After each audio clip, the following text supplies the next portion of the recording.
You're coming to, and some of you have already been to 2 or 3 of these things, but this is a pre-convention candidate forum.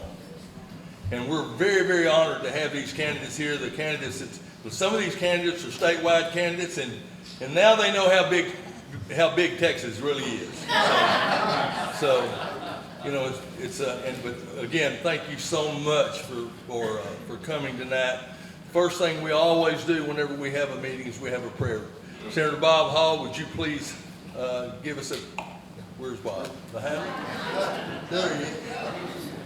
Let's stand, bow our hearts and our heads, and recognize how grateful we are for this nation that God has given us. Our dear Heavenly Father, we thank you so much for all of our many, many blessings. We thank you for all you've given to us and done for us. And we pray, Lord, that you will continue to look after us, guide us, and direct us in the direction you want us to go, that we can turn around and come back to being a Christian nation that you'd intended for us. We pray, Lord, you'll look after our troops and first responders who are out there in harm's way as we speak here tonight, just so we can be here, keep them safe, be with our pastors, so start leading the folks back to you. Guide and direct us. Guide those who are elected and those who support them and those who give advice to them, that they will be in line with your will, and that we would know that and do it in all that we say and do. And when we leave here tonight, let us walk the walk and talk the talk, that others would see you through us, what we're doing, and you get all the credit. In Christ's name we do pray. Amen. Amen. Stay standing. Remain standing. Keith Bell, would you come and do our pledges? Do the pledges. And for those of you who haven't done it in a while, maybe, there is no comma between nation and God. It is one thought. We are one nation under God. Thank you, Senator. I appreciate it. If you will, let's salute, and we'll do our nation's flag. I pledge allegiance to the flag of the United States of America and to the republic for which it stands, one nation under God, indivisible, with liberty and justice for all. Now our state flag. Honor the Texas flag. I pledge allegiance to thee, Texas, one state under God, one and indivisible. God bless Texas. I just wanted to say thank you for the honor it is and the privilege to be state rep from House District 4. I appreciate your support. Welcome to Kaufman County. And I want to tell you how much I appreciate your hard work and your efforts from the grassroots. For those that are candidates that are running for leadership positions in our party, good luck, and I'll see you in San Antonio. God bless Kaufman County. Thank you. Thank you. Thank you for being here. First of all, I want to recognize a few people. Would all of our veterans please stand up? How many veterans we have here tonight? All right. Well, if it wasn't for them and others that aren't here, we wouldn't be here tonight. Okay, thank you. How about our elected officials? Would all elected officials stand up?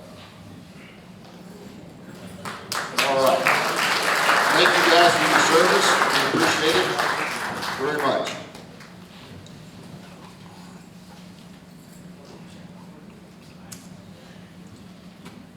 Well, this is an election coming up, and I think we've heard before that this is the most important election we've ever had. Well, let me tell you, they didn't realize what they were saying over there. They got ahead of themselves. Because in reality, and I think you have lived through it, and if you don't see what we are faced with makes this the most important election we have ever had. We have never had a bigger divide. We've never had a bigger difference. And we have never had a rogue federal government like what we have today. Now, there's a lot that the current government, Democrats, are doing that I don't like.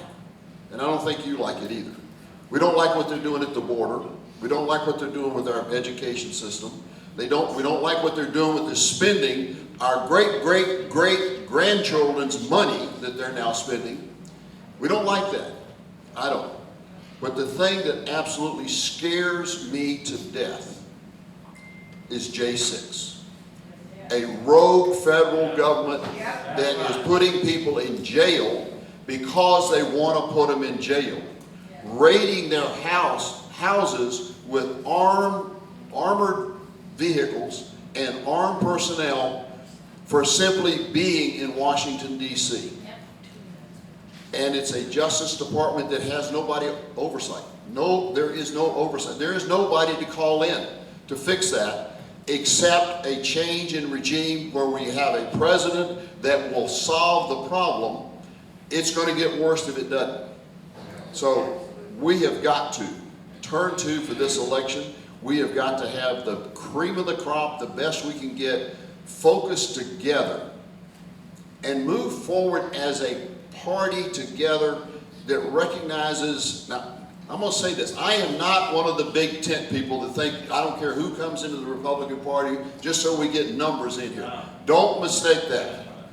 But for those of us who are, for the most part, genuine conservatives, legitimate conservatives, believe in limited government, fiscal responsibility, personal responsibility, etc., if we find a little something we disagree on, maybe a candidate we're going to want to back and it's different, or an issue that we answered or said something different, don't let that be a divide. Just let it go, because, Ronald Reagan, he said, you know, the 80-20, we agree 80% of the time, then we need to work together 100% of the time. And I truly believe that. And that's not to draw in the left. We still keep the left out. Those that want to kill babies in the womb, ones that want to raise property tax, ones that want to continue with our wokes in the school. No, that's not what I'm talking about. I'm talking about us working together, not getting separated over trivia and working together. So, got that off my chest. Matt Patrick. Brett? Yes, sir. Where's Matt? Well, Matt's not here yet. Okay. So what we're going to do, does anybody know? SREC's right here, three candidates. Okay, well, That's all right. Is Matt here? No, he's coming. Okay, all right. Well, we're going to go on with, we're going with the SRECs. Yeah, let's go. Yeah, Yes, I already said. we've got three. You betcha. Oh, Lance, she's going to be over here. Okay, come on up. If you're SREC, please go to the stage.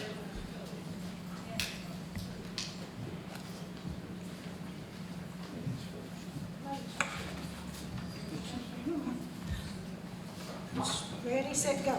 This time. Huh? I go first on that. Make sure you speak up. Okay. I'm All right, got 2 minutes. At least you can see me, okay, Jason? Thank you so much. Each of you get a chance to tell us in 2 minutes why you should be the SREC. Ready, go. Hi, I'm Jerry Fisher, and I'm from Rockwall. I have been working in the Republican Party for over 20 years. I'm a Christian, I'm a grandmother, and my favorite job right now is being Special Olympic swim coach. I've been doing Special Olympics for 40 years. I retired after 44 years in public schools. This is my last term on SREC. I've served for 6 years. And all 6 years I have been on the resolution committee. And my second term was, I was the resolution chairman.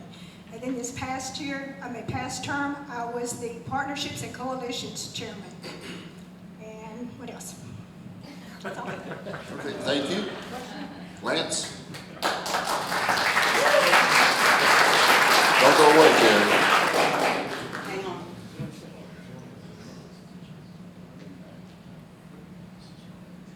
Bruce is smart. Ready. Well, my name is Lance Lenz. I'm married to Cheryl Lenz. We have 6 children, 7 grandchildren. We're members of the First Baptist Church in Van. I got started several years ago, so in 1990, I've been to every state convention. Also in 1990, I started working in the Van ISD school board elections as a clerk, back in the days when you truly had to hand count paper ballots.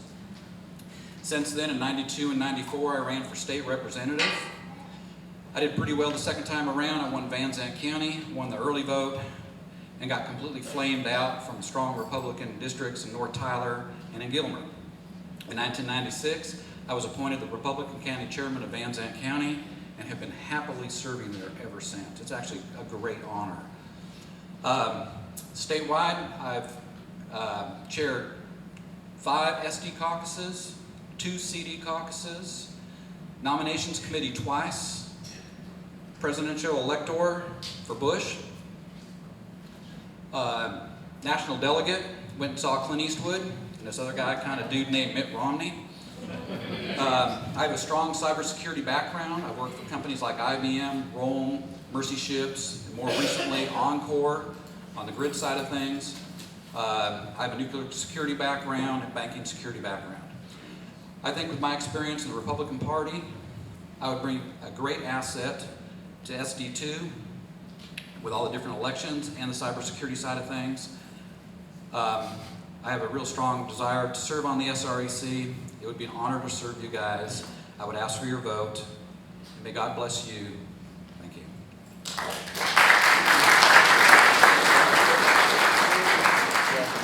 Tell me when you're ready.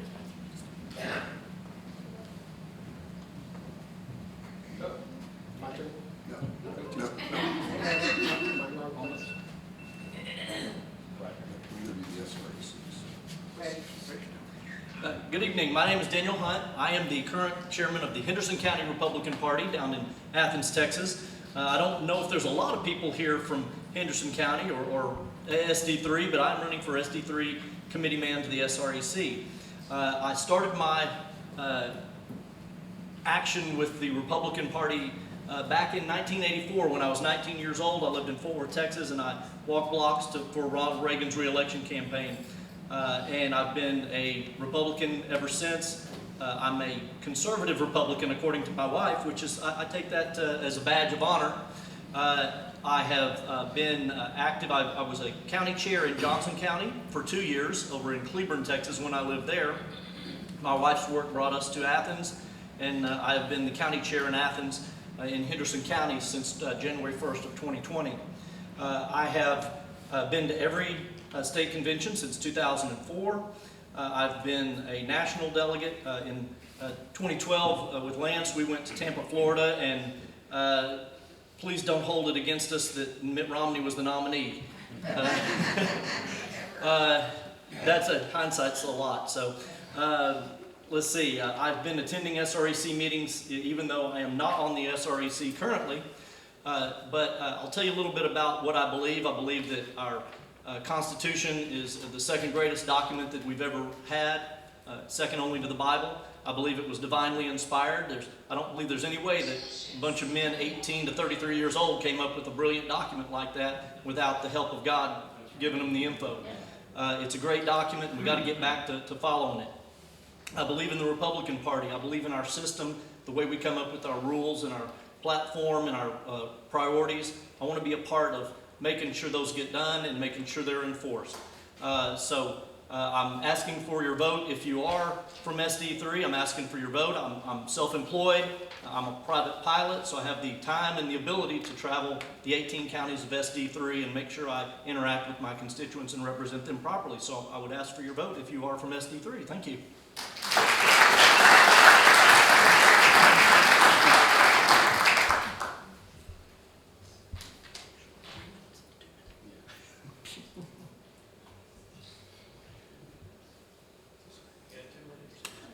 We'll let Tilly get the timer set. Sorry.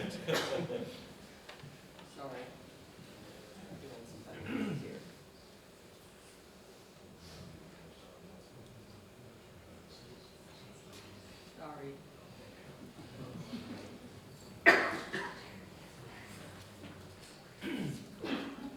Now. Well, greetings, everyone. Thanks for coming out this evening. I'm Bruce Bishop. I'm the current State Republican Executive Committee man for SD2. And it's very much an honor and privilege to have that position. I have to think about on my votes. If I'm really representing my constituents, I think, okay, I'm from the district that's elected the most conservative state senator down there. I better be conservative. It is a real privilege, and I tell you, all our SRECs are kind of jealous of us because everyone loves Bob down there. He's great. I'm a Christian conservative also. I've got 100% voting in attendance down in Austin, going to the SREC meetings. We meet down there once a quarter, except for once a year we can meet outside of Austin. We went to Corpus Christi last year. Of course, this year it's going to be at the state convention in San Antonio. I've served on about every committee you can serve on at the district level. I've never gone to national, never really had a desire. I did last time we were in San Antonio. I had the privilege of being the state rules chairman. Very much a privilege, but it is a lot of work. Just ask anyone that served on any of the committees that go down on Monday. You work long hours, you start early and work late, but it's an honor and privilege to represent you all on those kind of committees. I am running for re-election. I hope you'll support me. I've got a great candidate. We've worked together for well over a decade, and we have nothing negative to say about each other. We've always worked real well together. But I would ask that you vote for me again. I think what I will take is the experience just from being down there. This would be my second term this time. I did serve 2 terms before from 96 to 2000. So I'm recycled thanks to Stephen Stanley running for JP. But it is an honor and privilege to serve. All I would ask is that you pray and obey. Thank you. Hold on. I just want to shake your hand. We're not done yet. Hang on just a second. Now, Wait, Matt's here. Matt is behind you. One more. you ready for us? Yes. For SREC? He's SREC. No. Huh? Okay. He's gonna give a report. Okay, after we finish with the SREC. Okay. Okay, now, Jerry, do you have an opponent that's just not here? I haven't, no. Okay, the reason I ask that, folks, for those who don't understand, we elect 2. We've got DEI in the DEI's at work here, 1 female and 1 male. And real female and 1 real male. And so it's just the males running against each other up here, and Daniel's in a different district. Okay, so we're gonna do it in reverse order. I got a couple of questions. These are not my questions. I was handed the script. I've just got the mouth. The first is 15 seconds. It's just an answer, a yes or no, and then a quick why. Do you support closed primaries? Definitely. And I support it because I think the grassroots have been asking for that for years, and it's getting stronger and stronger. And we need it. Yes, as county chairman and all the headaches I've gone through with everybody showing up who weren't supposed to be there, close them. I go along with what they say. We need the closed primaries, y'all. This year especially. Thank you. Yes, absolutely. In my mind, there's no question we need close primaries. I hate to say it, but I lived in a foreign country called New Jersey for 3 years while I was in law school. They had closed primaries there. If they can do it, we can do it. And it worked great. It really worked great. Now we'll just reverse it with the second question. And the second This question. second last question. Two It's got 2 minutes, up to 2 minutes. It's okay if you don't take the full 2 minutes. It's all right. You will do not penalize them if they give short answers. And good ones. Senator, I'm an attorney. Oh my gosh. Keep that in mind when you're voting, folks.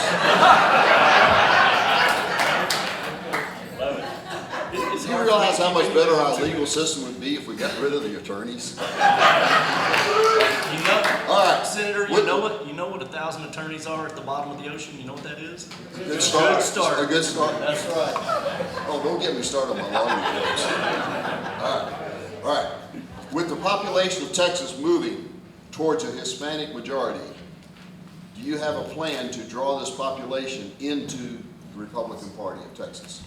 Keep doing what we're doing. Their values are our values. Yeah. They just don't know it. We've got to get out there and reach the Hispanic community and communicate with them and let them know what we stand for. If we quit letting the TV tell them what to think and we start telling them what we're about, we'll get the Hispanic vote. And the same thing with the African American vote and any other minority. Their values are our values. Okay. Jared, same question. Same question. Okay. Are you timing me? Yes. Okay. What we're doing in the SREC, we have got partnerships with certain Latino groups, and we're supporting them. They're supporting us, and I think that's a good way to get it. And the engagement, which is led by Alma Jackson, she is going out and they are working hard to get that Hispanic vote. And I think that's a good place to start. And that's where we need to go. And again, the partnerships and coalitions, we are bringing in other groups like the YRs, and they're, you know, a big part of the Republican Party of Texas. They've got to be able to say, hey, I'm part of this Republican Party.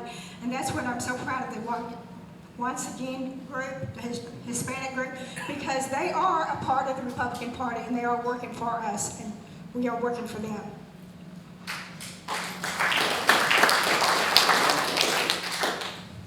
Yeah, as county chairman Steph, we've looked several times across our demographics of what it's going to take to bring the Hispanic community in. We know their values and our values are aligned. We can see that in so many different areas, whether it comes to churches, how the families grow, the larger families. Those are all of our values, bringing them in and really caring for the children. Some of the things the Hispanic community, at least in our area, does not like is the people coming across the border who are jumping in front of them. They're having a very hard time with that. And I do too. My wife is a naturalized citizen. We went the long route, paid twice, and we see a lot of our friends who are both Hispanic that I drink a lot of coffee with. They too are quite upset about it. They are looking forward. They like Trump. It's one of the things I hear a lot. They do like President Trump. They do not care for who's here now. They are going to vote for him. And they are looking forward to seeing the president back. And of course, in Van Zandt County, we're looking forward very much for them to finally start becoming precinct chairman. Thanks. Yeah. Hispanics definitely belong in the Republican Party. The biggest thing we need to do is get them to read the platforms and compare them. I knew the Metzgers real well, Martha Metzger, and then Bill, when he followed her and was on the DCCD board and then was a JP. Got many friends that are Hispanic, and the way that they've converted to Republican was finding out about the platform. After they read it, they say, well, wait, that's my values. And they read the Democrat platform, and it horrifies them. It's like, no, I can't be part of that. So we just need to reach out and show them those things. We can talk to them, but show them in writing. Get them to read the platforms. I mean, it goes a long ways with them. And we definitely need them. They belong here. They have the right values. They're pro-life, pro-family, and pro-work. Thank you.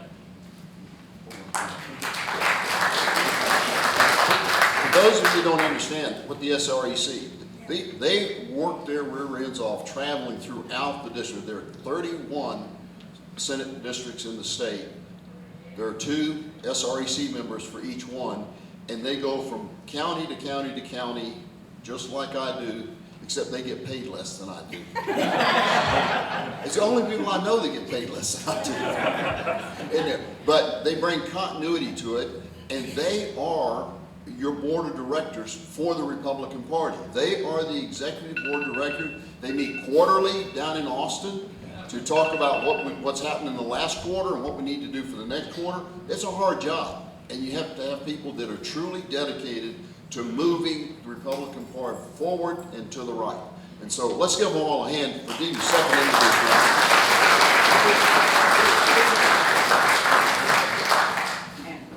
Thank you. We're not timing.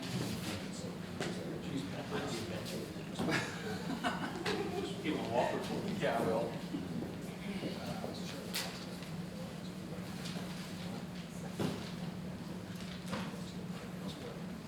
We're not on time. Okay. This is Matt Patrick. For those of you who haven't met him, worked with him in the platform committee, every time I've been down there, he's been somewhere around working on all the good parts of the platform. And the guy you can really count on to weed out the garbage that happens to come in with some of the folks that think we need to go a different path. I'm not going to get on that tonight. But the good part, the thing is, Matt understands it. He can read between the lines, and he knows how to take a complicated subject and get it reduced to just a few lines so that it isn't a paragraph to get it across. So he's going to talk to you a little bit about his vision for the platform this time. Matt Patrick. Thank you.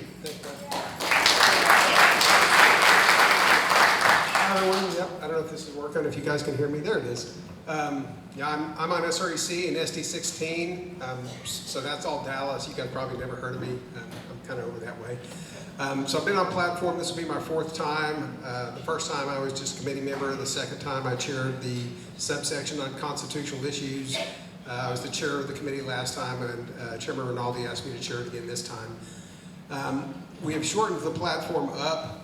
Last time we went from 337 planks to 274 planks, but we didn't shorten it as much as I want. So my goal for this convention is to have a competition of ideas is going to be the theme for the platform this time, and I'm looking to get it down somewhere between 250, 225 planks, and actually to take a lot of the verbiage out of it. If you've read the platform, which I hope you all have done, there's some very long planks, and we kind of, last time we made some omnibus planks where we just stuck a lot of bullet points in it, and we need to kind of shorten it up and clean it up. My goal is to make it a document that the users can read and find useful and helpful. So who are my users for the platform? Well, first and foremost is the grassroots. I want you guys to all know it. I want the county chairs to read it, understand it, and promote it. I want the legislature to read it and use it in crafting legislation. And of course, legislative priorities basically won't exist without the platform, because RPT rules say that you cannot have a legislative priority unless it is first in the platform. So, you know, the committee chairs, we talk and work together. So this year, Scott Bowen from Houston is going to be chair of legislative priorities. He and I are already talking a little bit about some of the things that he wants to do. And, you know, I told him, I said, make sure that before you vote on something that it's actually something we're going to keep this year. Because I've had that happen once before where we had actually gotten rid of a plank that they had as a legislative priority, and LP kind of freaked out and came running over. And they're like, can you please put it back in? I'm like, okay. So we could do kind of work together. And then Mark Ramsey, who's also from Houston, he was chairman of the platform 2 times before me, so 2016. And he's going to be chairing the Rules Committee.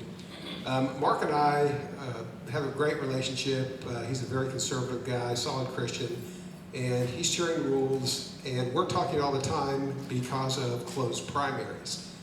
Chairman Rinaldi created a working group that Mark is, 4 closed primaries that Mark is going to lead, and I'm one of the members of that. So I want to ask you guys 2 questions. First of all, how many of you believe that there are elections, election integrity is not what it should be, and that we need to work on improving the security of our elections? Just raise your hand. Everybody in the room. How many of you believe that the legislature in Austin, as currently constituted, is going to make the changes that you want so that we have secure elections? Nobody, including one of the reps. So in order to get the right legislature that will give us secure elections, we need to close the primaries. That's the reason we need to do this. So I've been advocating it for 6 months. I'm working with the SREC members, you know, Jerry and Bruce and a lot of others, to get the right people on the committee that will be making the vote. And Mark and I and Rachel and some others were counting noses, looking at the people that are on the committee this time to try to figure out what's going to happen. And I don't want to give the game away, but I'm optimistic that the Rules Committee is going to do the right thing and give us, as delegates at convention, the opportunity to vote for closing the primaries. Now, the question is, how is it going to work? We just had a meeting in Dallas, and I had this question afterwards. There's a couple of things that have been done for closing the primaries. SREC recommended some language at our February meeting that the Rules Committee will take up. I've actually written some changes to RPT rules and given them to a number of people that are going to be on Rules Committee that are friends of mine. And what I've recommended is that we close them in 2028. But if we're able to get all of the logistics straight beforehand of just getting their roster correct and registering everybody and making sure that the counties and the elections administrators and secretaries of state are all on the right page with us so that we can successfully hold a closed primary. If we get all that done in time, then the SREC can vote to move it up to 26. So that's kind of my plan. I don't know if that's going to come out of rules or not. I've got some other things that I recommend for rules too, but that's kind of where we're going on closed primaries. So if there's any questions about platform or about rules, if I've got a minute, if I may, Bob, anybody that has a question, yes sir? And I forgot my glasses, so you guys are just a blur, so. Yes sir, in the hat, yes sir. I have a contrarian position of question on closed primaries. If I'm a rhino, if I'm a Democrat, and I want to vote in the open primary, I go and I lie on election day. If I'm a rhino or a Democrat, and I want to vote in the closed primary, I just lie 90 days before election day. Will closed primaries actually solve the problem? Yep, great question, and it's a complicated, I think at least two-part answer. Number one, if somebody's really determined to vote in our primary and they're don't have the same values that we have, they could register and they could be in our primary. But one of the qualifications, in my recommendation, I put some qualifications. One of them was you cannot register in the Republican Party if you voted in a different primary for the last 4 years, which is just 2 cycles, right? So if you voted Democrat in 22 or in 24, you would not be able to register as a Democrat. So we can have some qualifications like that that will help limit it. Now, the person I was talking to before said, well, but you still could. And I'm like, yeah, but think about what that means. It means you're going to give up your values for 4 years, not vote in any other primary, and then you're going to come and register in the Republican Party to vote for somebody that you really don't like and agree with. I mean, that's a pretty far reach conspiratorially to think that we will have a lot of people crossing over after we close our primaries. Provided, of course, that we do have, some limitations on who can register. So that's my answer. And the follow-up is, if somebody changes parties because of Donald Trump, now they can't vote, right? Because we closed the primaries, the independents or the switchers. Yeah, so if somebody doesn't like the Republicans, you can be a registered Republican and say, I'm not going to vote for a certain person, or I'm not going to come to the polls. If you're a Democrat and you actually switch over, you still got that waiting period, right? Well, like I said, if you register 90 days in advance, which is what I proposed, and you don't want to vote, then why would you register? General If election. that makes sense. The general election is open, and there are a lot of states that have one party that has closed primaries and the other party has open primaries, which is what will probably happen in Texas, unless the Democrats follow our lead. So, okay, well that's it. I'm getting the sign. So thank you all very much. I'll be around for a little bit. If you have questions, let me know. Thanks, Bob. Particularly on elections. Okay. All right, next up, we got the National Committeewoman candidates, and there's only one. And for those who don't know what this position is, that is who will be representing Texas with the rest of the Republican parties for the whole nation out there. Again, we've got DEI in play. We have one male and one female here.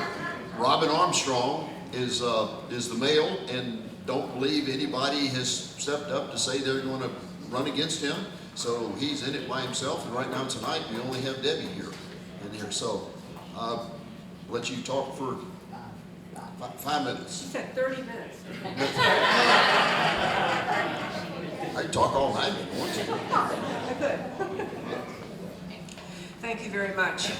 The most important job the Republican National Committee has in this time in 2024 is to stake out the ground for what our party stands for and to expose what the left is doing to this country. The way our party will grow, the way donations will come in, the way we win elections is to stand up for our country's values, the very founding values of America, which are identical with the founding values of the Republican Party.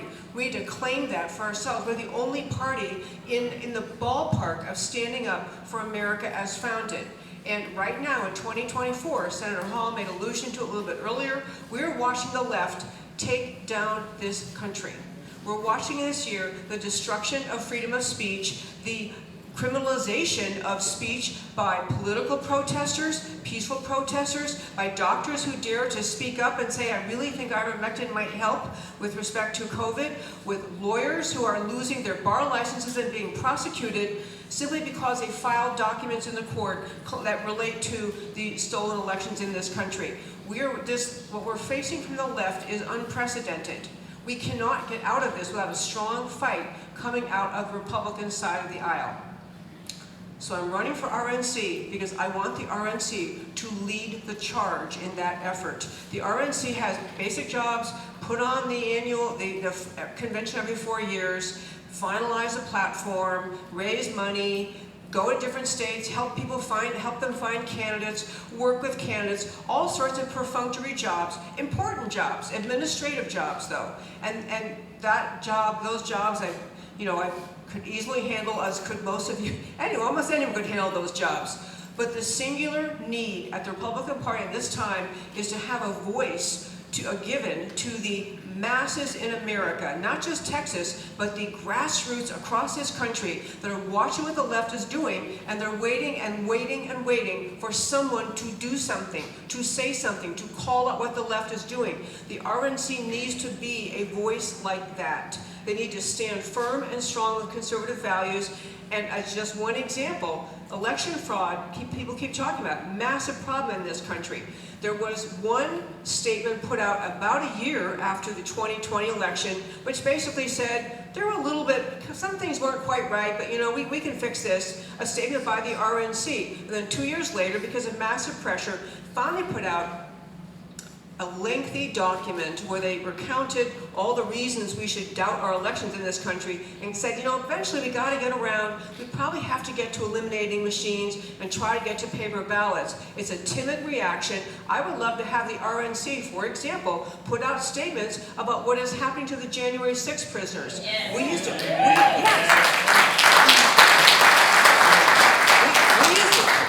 criticize foreign countries, we Americans, because they had a banana republic style of rule of law, and we watched them lock up their previous political opponents, use the power of the government to essentially attack their own people, and we all thought that would never happen in America. It is happening. That is where we are right now. To me, the 4 things that will just destroy our country, and we may never get it back, and why they must be fought about. One is the border. This is the left intentionally permitting, not just even permitting, facilitating, enabling, helping an invasion of this country. That's what's happening at the border. Very few, we always lament about it and give the latest report of how many people are here. What are we going to do about it? What the left is doing at the border will destroy this country. Another one's election integrity. Massive problem with election integrity in this country. I can't go into all the details, but I know a lot about it. Third is loss of freedom of speech. And we're having the censoring of speech in all sorts of ways. And the final is just the loss of the rule of law. These are hallmark American things. So my background very quickly, I've been active in Texas Republican politics since about 2001, been part of Republican women's clubs, organizations, held all sorts of offices, done all the precinct chair and election judge and every job you do as a Republican. But since in 2012, I wrote a book talking to women about how we vote called Ladies Can We Talk, just basically saying to women, shape up, vote for limited government, vote to save our country. And then I started a talk show. So I host a talk show called America Can We Talk. I've been doing it for 10 years. Senator Hall's been a guest on my show, and many people that you would know. And it's a serious, earnest show talking about saving America. That's all I talk about. I talk about the issues facing our country, the national security threats to our country, because what the left is doing to basically make the point that in America, we have a serious problem, and we, the Republican Party, we're the only ones who can save this country. There's not going to be one president, one election cycle. It is the people standing up, standing for our country. The last thing I want to do is urge you to please go to my website and check out my endorsements. Every statewide endorsement in this country is endorsing my campaign, along with Charlie Kirk personally, Turning Point USA, Grassroots America, We the People. Every conservative patriot movement in this country, in this state, has endorsed my campaign. Please check it out, wg4rnc.com. Thank you.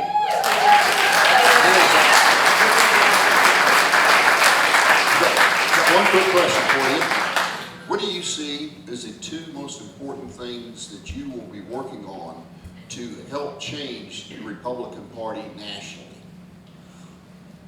One thing is on election integrity, because I've talked about it in my talk show so often, the Constitution basically says that states decide election policies. You can't force it from Washington. Congress can't, RNC can't. I love though to see the RNC get expertise and with people, representatives from each state on the committee or whoever wants to be on the committee, and write model legislation that with all the thought brought together, say here's what we got to do to get from where we are now, which is people don't trust our elections and they are stolen all the time. How do we get to an orderly system to restore faith in the election cycle? I'd love to see that model legislation.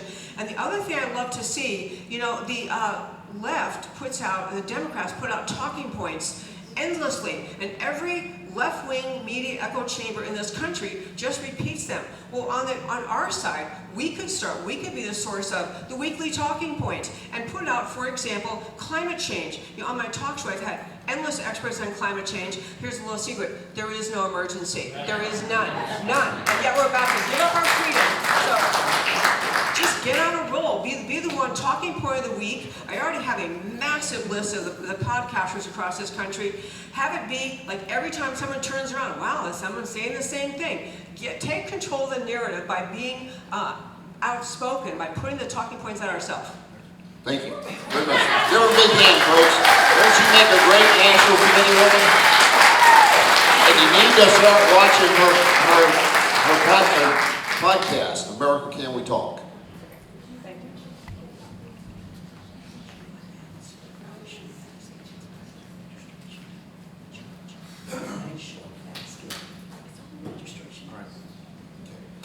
Folks, this is really a neat place we have to meet here. It's comfortable and well lit and holds a crowd. We really appreciate Pastor Marty for opening it up to us. For those of you who would like to help pay the expenses of this, running the air conditioning, paying for the lights, and show your appreciation, there is a box on the way out, and I'm sure they'd be greatly appreciated if you would. So now we're going to go to national delegates. Yeah. Those running for national delegate. Okay, for those who don't know, national delegate, that just like we did at the county, where we voted and elected people starting in the precinct to go to the county, and now we got elected to go to the state. We now have candidates who want to go to the state convention to be elected to represent Texas at the national convention. And so we got 3 of them here. Four. You're a busy woman. Several congressional districts here. That's it. 2 minutes. Okay. Okay, and the other thing is, this election will be based on congressional district, not on senatorial district. For those who've been going down there for the first time, it gets a little confusing because sometimes you'll be meeting in the 4th or the 5th congressional district, so in the second and third Senate district.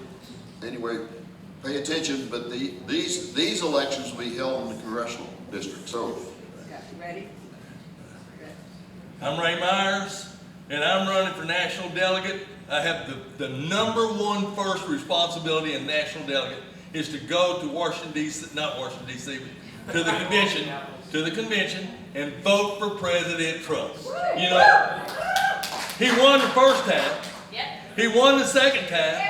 He's right. And he's going to win again. The next thing that we're going to have to do that you really, really need to know about national delegates is that each and every one of us that go to the convention are going as an ambassador from Texas. Yes. Absolutely. And when we go to as an ambassador for Texas, we're going to expound those Texas values. We're going to do it right. We're going to stand up, look people in the eye, and tell them the truth about President Trump. Doc and I have been working for President Trump for several years. 2016, we went to Wisconsin. Spent 2 weeks in Wisconsin knocking doors. The next thing that you got to understand is while we were in Wisconsin, we set a record.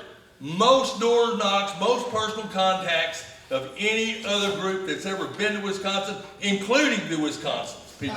So I would love to have your vote for doing that. I've got a personal thing going on. I don't even really want to talk about it. I just lost my wife. My wife told me, Ray, you get in there and go and go to Wisconsin for President Trump. I said, I'm going to do the best I can to be there. Thank you so much.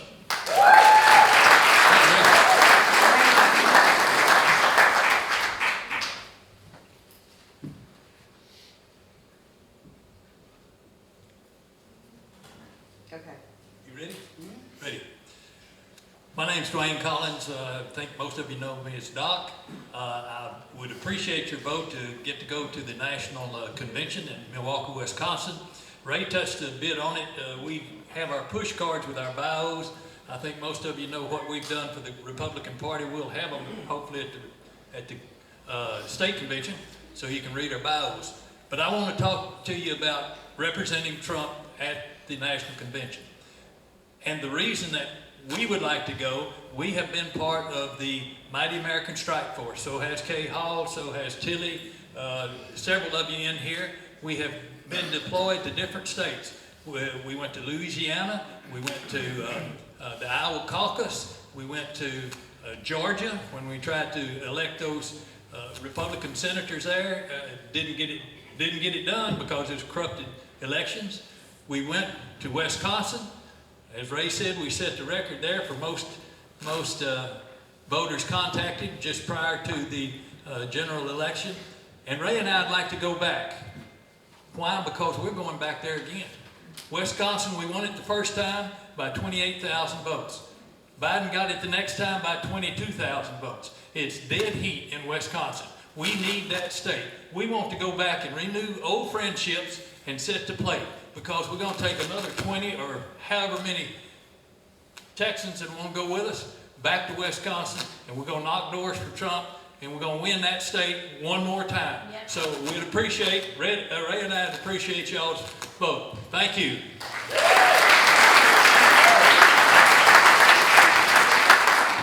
I'm running to the national delegate. Oops. 1 second. Now we're ready. I'm running to be national delegate from CD3. I don't think there are many of our people here. I've been very active since 2001. I've been precinct chair since I think about 2002. I've been an officer of our Republican club since about 2015. I've been president the last 3 or 4 years, and kind of because of COVID, things are kind of mixed up. Anyway, I want to go to be a delegate to the National Convention because I want to go and represent the conservative values we have. We know there's a tug in our party to give up on our conservative values, to give up on lower spending, smaller government, just general morality, to give up on life, to give up on the LGBT agenda within our own party. At the national level specifically, there are people who are wanting that watered down. I want to go and do anything I can do to stand for what our Constitution teaches, the basic principles of our Constitution, and for moral righteousness. And just like it's important who we send to state convention, because it makes a difference in our platform, it makes a difference who we send to the national convention, because it makes a difference what's in our platform there. And I'm going to stand for those principles. I will vote for President Trump, so if there's any question about that. I'm proud to have him. I also believe he has won twice, and he's going to win a third time to be our president. Thank you. Thank you.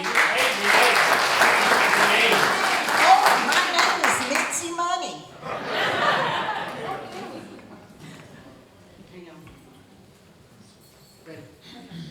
Hi, sorry, Steve. I'm announcing. I did not know I was going to get to talk, but I'm Jerry Fisher, and I'm running for national delegate for CD4, and that's Pat Fallon's Congress level. And everything I said before is true. I am a Trumpian through and through, and I know that he's the right man for the job. And I'm extremely conservative. Christian, and I believe in Trump, and I believe in the Republican platform. I believe in the conservative platform, and I will do everything in my power to fight for every platform that we have up there, and to fight for Trump, and to represent y'all the best of our ability at the National Convention. Thank you. All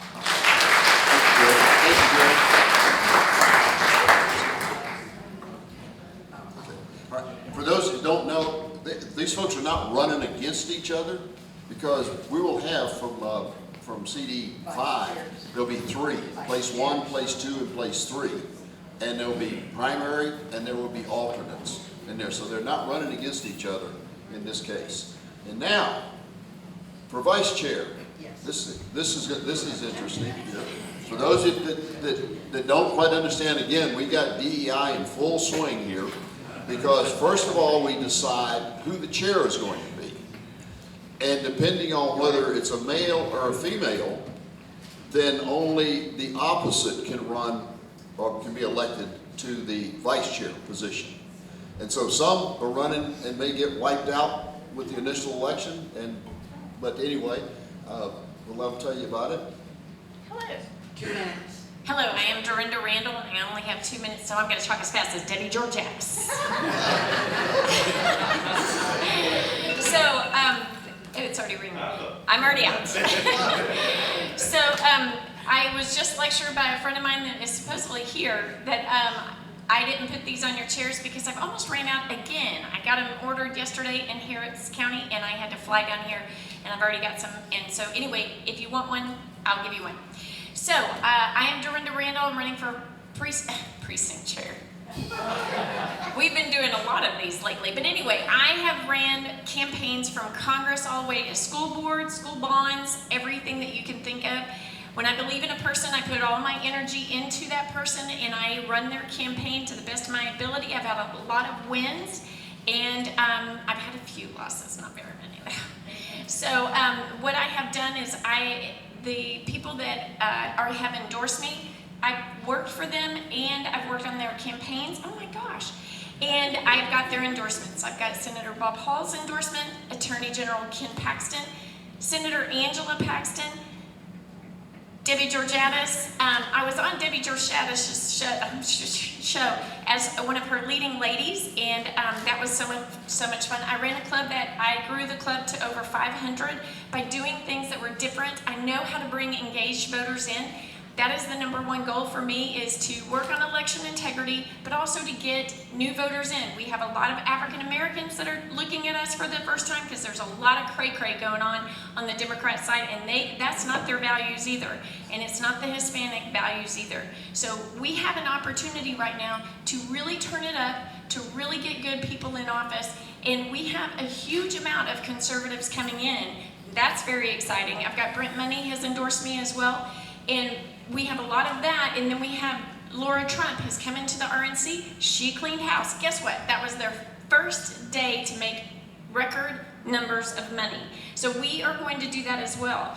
We are going to stick with a good product, and we're going to bring about great conservative action for the first time in a very, very long time on the national side and on the state side. So please vote for me. I am a go-getter. I'm a hard worker. I have passion for this state, and I have passion for you guys. Thank you.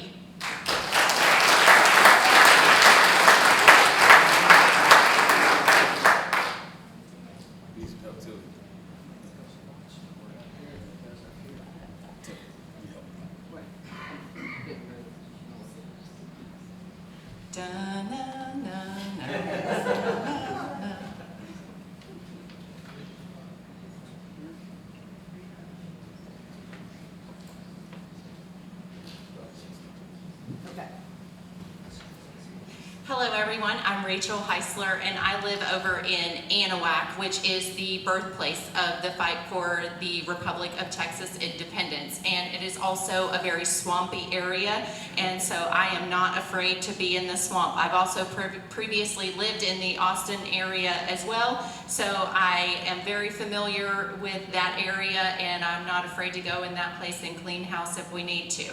I am running because I think that we need a real plan for our party, and part of what our party needs to do is attract people like me, which are the next generation and also attracting the even younger generation, like my son who's 16 and he's here today helping me. The way that we get those people is that we have got to go out where they are. We've got to reach these new voters. That means we have to embrace technology, and we also have to go into the places where they live, work, and play.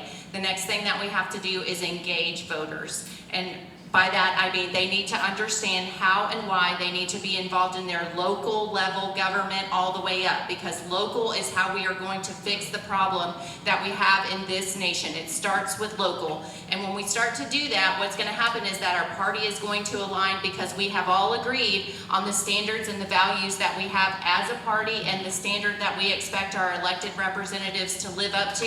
If they choose not to do that, then we will find people to replace them who will. And then Texas will take our rightful place as a leader in this nation, because we will have built a blueprint for other states to follow in order to take back their states' rights and get this country on track. There is no one person that is coming to save us. It takes all of us locking arms and working together in order to beat the Democrats and the globalists who would love nothing better than to see Texas fall. So again, I'm Rachel Hisler. I have fresh legs and I'm ready to work for you.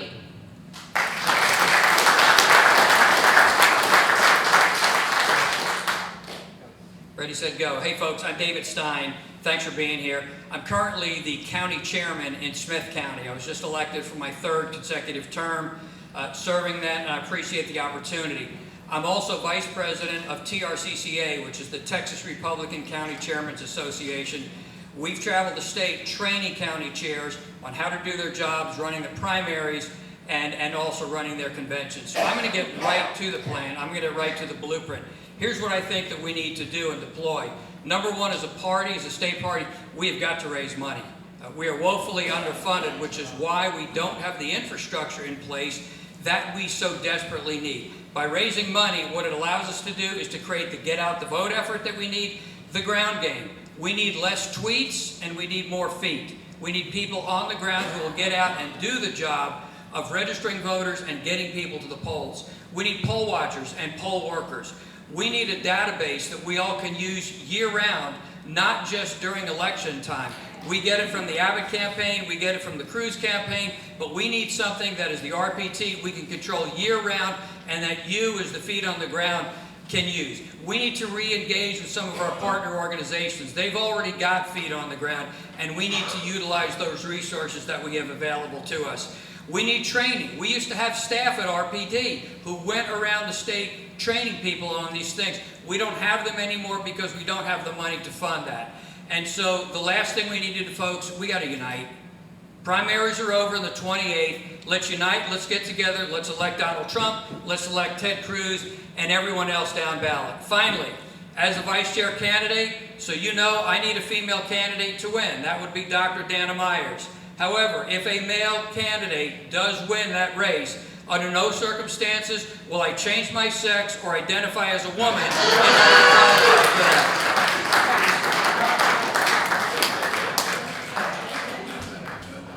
You obviously would not make a good Democrat. Senator, from you, I'm Troy Jackson. You can find out about me at Troy for Texas. Most of you know me. This is not about me. This is about we. So we have to work together and collectively when it comes to fundraising, when it comes to educating. Everything that's wrong with the Republican Party is because of us. It's not anyone else's fault. It's because we all haven't worked together collectively for one intrinsic mission, and that's to get our people elected up and down the ballot and to educate those that don't know. The number one job of the Republican Party of Texas is to inform, educate, and activate. Has that been being done? No. It is time that we build a structure that informs, educates, and activates so that we can continue to get our things done when we desire to get them done and not have to try to appeal or appease someone else that doesn't have our values to get them to do what we want them to do. It is time that we have a structure that forces them to do what we want them to do, because they would have to go through the mechanism that is our structure we have to have a structure, we have to be organized, and we have to have a level of unity. We have to operate, when I say unity, I mean operate like a machine. When you look inside of a machine, every machine has these parts inside. Every part does what it does in order for the machine to work together for the intrinsic mission at the end. So if we're all working together, we work together doing our part in our area, now we start to win elections up and down the ballot. Now elected officials that you say you want to hold accountable, you have an apparatus to hold them accountable because we have a party structure that they have to rely on in order to be able to get elected. Once you have this in place, now the people that hadn't been donating and hadn't been giving will start pouring money into the party because they see the fruit of their labor.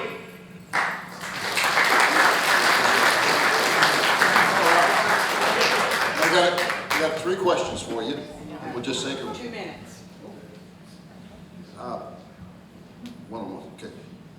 First one will be, what are your 2 most important objectives for the Republican Party if you're elected to the position of Vice Chair? Yes. So first is going to be, like I talked about, having those resources and tools to equip the grassroots, and I mean that at a county level, because we need to be able to, I'm from a county that has about 50,000 people, so we're kind of in the middle of the road. We've got people that will do the work, but we need the resources because we don't have a ton of money in our county in order to do that. So if the RPT can build that and then distribute it out down to the local level, that's what we need to do. And so that's what I'm about, is encouraging and inspiring people at the local level to get active and involved and be informed about their local government and how they need to be interacting with their local government. So that would be the other part of my strategy, is to get people activated in their local government. You need to know what's happening in your school board, your city council, and your commissioner's court, because those are the people who are making decisions that affect your everyday life more than any of the people up the chain. So I feel like people need to understand that. We are missing that in our public school educational system, and we have lots of adults who don't even know what a county commissioner is. I've run for county judge and I've run for county commissioner, and I can tell you, when I've been out there knocking doors, people all the time have no idea that the county judge is not like a regular judge. It's more of an administrative position for your county, and they don't understand that the tax rate comes through their commissioner's court. So they just really have no idea of how their local government works. And we cannot fix what is going wrong in our country if people don't even understand the most rudimentary and basic level of government that is affecting them. So those are my goals as vice chair. And then obviously I am happy to support the chair in those efforts and fundraising and any of that thing that needs to be done, because I can work with anyone, I can get along with anyone, because it's not about me, it's about getting the job done. Ready? Okay. So the top priorities for me is, the first one is, of course, you are the support mechanism for the chair. So you work alongside them, not against them. And so that is something that I will take seriously. The other thing that I want to do is I want to help with election integrity. If we don't get that straight in the next 5 months, because we have 5 months and then it's done, and this country is done, you know, and I know that we've got to get Donald J. Trump in office and Ted Cruz in office and all Republicans in office. That is our main priority for all of us.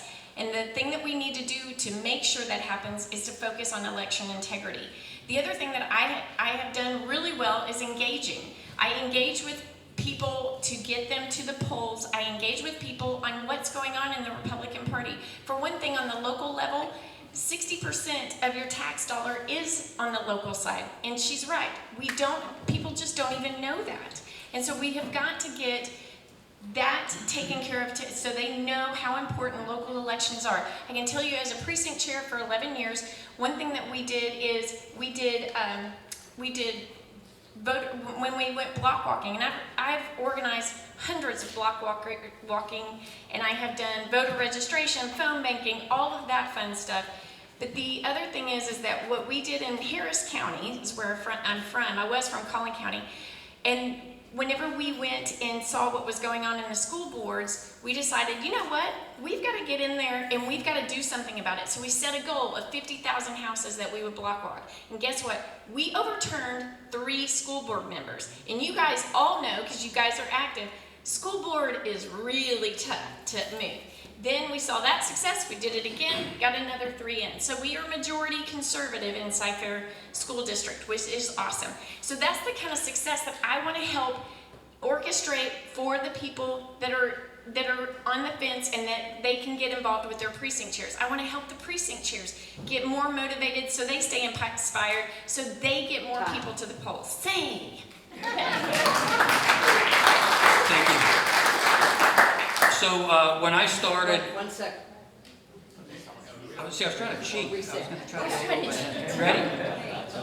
So when I started in Smith County, our local party was 3 things. We were broke, busted, and disgusted. We had no money in the bank. They were passing a plate to be able to pay the rent. We had about 1/3 the active precinct chairs, and we had a horrible standing in the community. It's a different story today. We've raised the money, which is the #1 thing we have to do. I mean, it takes money to fuel all of these things. I hate to be talking about it, money, money, money, but that's where we've got to start. I've done that. We've raised money. We've put money in the bank. I've raised it for my own personal campaign. And also as part of TRCCA, traveling the state doing these training. It takes money to energize people. We need to close the border. You know the best way to close the border? Elect Donald Trump in November. Yeah. We need to put all the feet on the street. We need to make sure that all the efforts are out there supporting getting him reelected, because frankly, folks, our job is a lot easier if he's president. Right. We also need to continue our work with the elections. So how do we do that? We deploy people as poll watchers and poll workers. Those of you that have moved here from other states, you talk to your friends and they'll tell you they wish we could do there what Texas is doing here. We have good systems in place. We're getting better. There are areas that we can tighten that up. We own every statewide office right now, and by God, we need to make sure that we keep those there. Raising money to support the efforts, making sure that we secure the border, and educating people who know how to secure the elections, watch out for the bad stuff, and making sure that we're executing our plans properly. You know, how much time did I leave? Can I reserve that time for later? No. No, you're just talking fast. Okay.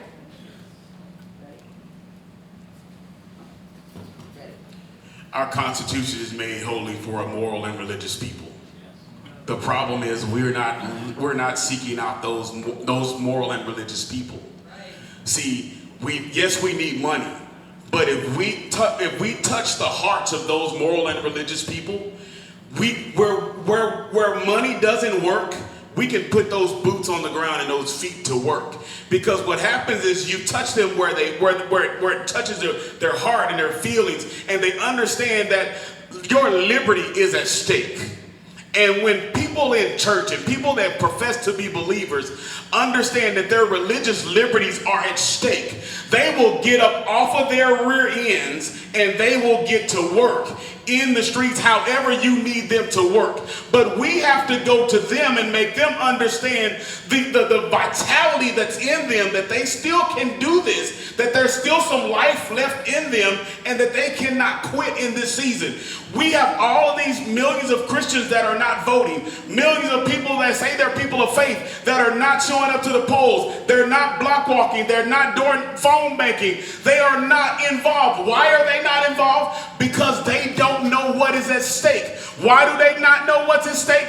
Because we talk to each other in our silos, and we don't talk to those people that need to know what's at stake so they can get up off of their blessed assurance and get to work. That's where, as I serve up under the female chair, that's where I want to help put our support in and build those people in. Yes, I want to help bring the funds in, but I also want to bring in those people, those workers. Because if you got money but you don't have workers, what do you have? You have nothing. You have to have the workers, and you've got to speak to their emotional being like the Democrats do to get them to get their butts to work. Fine. The next is just a yes or no question. Troy, hold on. It's just a yes or no question. and then we'll go to the next. Okay. Second question, yes or no, and a very short, if you want to throw a why in there. Do you support closed primaries? Yes or no? Yes, and when I moved to Texas in 2002, I wrote one of the first initial resolutions in Texas for that when I moved here from New York. Yes. Yes. Emphatically, yes. All right, okay, hold on to it. Last question, Will be 2 minutes. 2 minutes. Why do you think that the Republican Party priorities are not being passed by the legislature? Great question.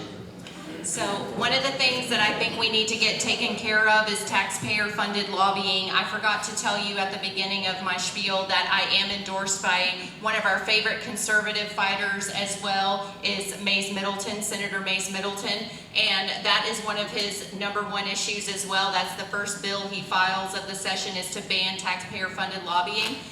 Those people are using our own tax dollars to fight against our priorities. And we have squishy Republicans who side with the Democrats in order to keep our priorities, our platform, from being passed. And so I do believe that we need to eliminate taxpayer-funded lobbying, but I also believe that we need to do what I talked about in my plan, which is aligning our party under the standards that already exist. The plan, it's already there. We have to start making sure that people understand that when you're running as a Republican, that means you are signing on to these beliefs and values and that you agree with them. Yes, we do have a long and lengthy platform, and I do agree with Matt that we need to condense it down and get it really tight. But the principles and the preamble, those are non-negotiables. We need people who are running as a Republican to understand that they are agreeing to those right off the bat, that they're not negotiable. The rest of it, yes, we can talk about, but those are the things that we need to get passed. And when you agree with that, that means that you are going to serve people and not another master. People like to say that it's complicated. Well, it only gets complicated when you're trying to serve two masters, and we all know you cannot do that. So you either want to serve the people in the party or you want to serve someone else, and that's your decision. If you want to serve someone else, then we will find someone to replace you. Thank you. Same question. The question is, what do you think?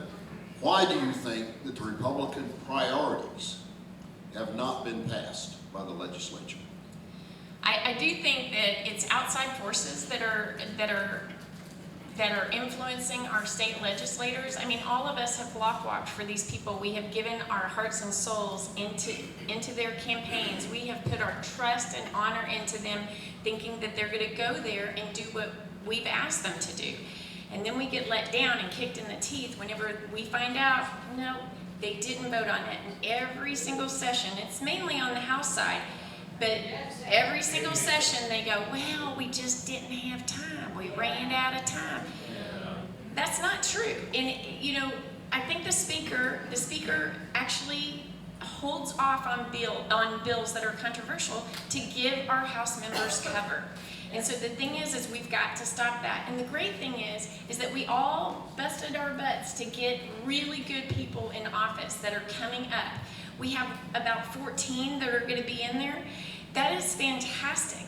And so we do have a chance of getting those conservatives in. And then we have a chance of getting our priorities passed. And as the Republican Party, we will come to them, and we have built relationships with them, and we say to them, these are the priorities. What are you not getting out of this? Because the SRECs, the precinct chairs, we are a bottom-up party. And whenever they don't obey what we have asked them to do in the Republican platform, there's some accountability that needs to happen. And we are going to make that happen. We will find people to run against you. The thing is that we don't want to do that. We want you to do what you said you were going to do when you ran for office. And we want to keep that possibility that we can run somebody against you. You want them to be in fear. Like all of us, the reason why we're good Christians, we're afraid of him. You know, the Bible is pretty clear. You fear him, you'll be all right. And that's where they should fear where we are. Thank you. one of the things that I've never understood, one of the things I've never understood is we have this rule where we wait till March 1st. And I would love to see us change that. I don't think there's any reason. In the old days, you had to travel a long time to know what it is that you're going to be voting on. You didn't have access to bills that were going to be filed. It may take a constitutional amendment, but there's no reason why we couldn't bring up to back up the March 1st date of actually taking those votes back to February 1st. That would give us enough time. It would also remove the excuse about running out the clock. There's just, to me, it's just not necessary to be in Austin for half the time and not really take action on anything specifically. I'd love to see rules changed in the House, and I don't understand 100% how that would need to get done, but there are rules that prohibit them from moving as fast as the Senate can. So why don't we get those changed? So on the legislative priorities, why? I think some of them are fearful of their districts. I think some of them are fearful of the people that elected them, that they're in swing districts. I think that that goes to part of it. One of the things that I've had conversations with people about is, I know we like to bash everybody. You may not realize this. We passed 5 of the top 9 legislative priorities. 2 of them, we've already got the strongest laws in place in the country. May not have passed them on time, may not have passed them the way that we have liked. There's progress that's being made, but folks, it's not fast enough. For me, it's not fast enough. For you, I think the more conversations that we have with people in a reasonable manner, I'm going to tell you straight out, I'm not a pushover. And if you come charging at me and screaming in my face, we're done. I'm not going to have it. I don't know you as well, you don't know me as well, but you come up to me and you say, David, I've got a problem with something you said, a problem with something you did, and I'd love to talk to you about it. I'm open, I'm ready to go, and I think those are the things that will help move us forward.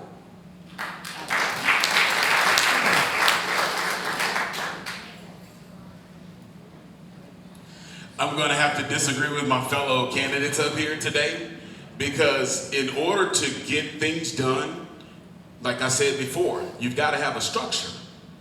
If there is no structure, you have children at home. How many of you got children? You got children at home. You have a structure to raise your children in. And so your children know that if they step outside the parameters of that structure, there's going to be disciplinary action that happens. We, the Republican Party of Texas, there is no structure that causes them to have to rely on us, to have to need us to get elected. So until we place ourselves where they have to have us and they need us, think about it right now. I don't see him in here. I wish he was here because I was getting ready to call him out.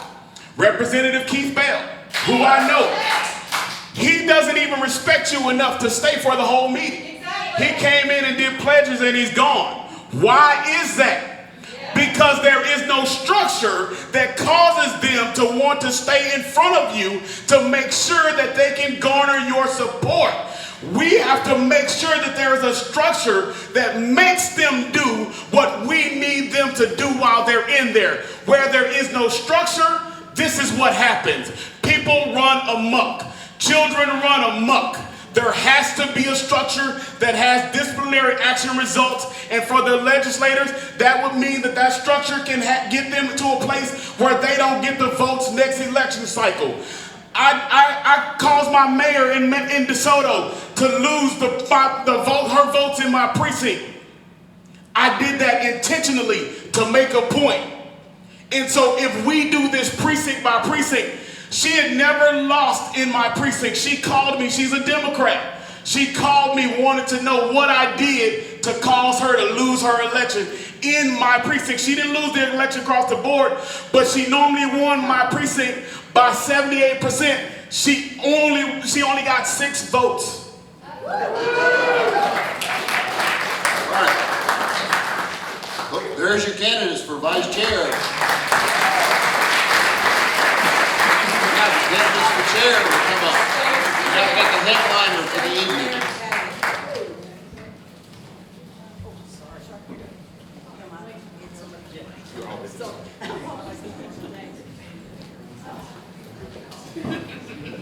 Stay in chair.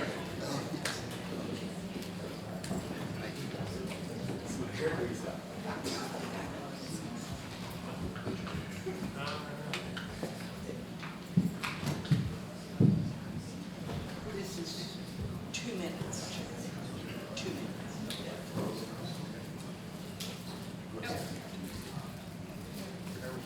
Okay, we'll now have 2 minutes each to tell you why they should be the chair of the Republican Party of Texas.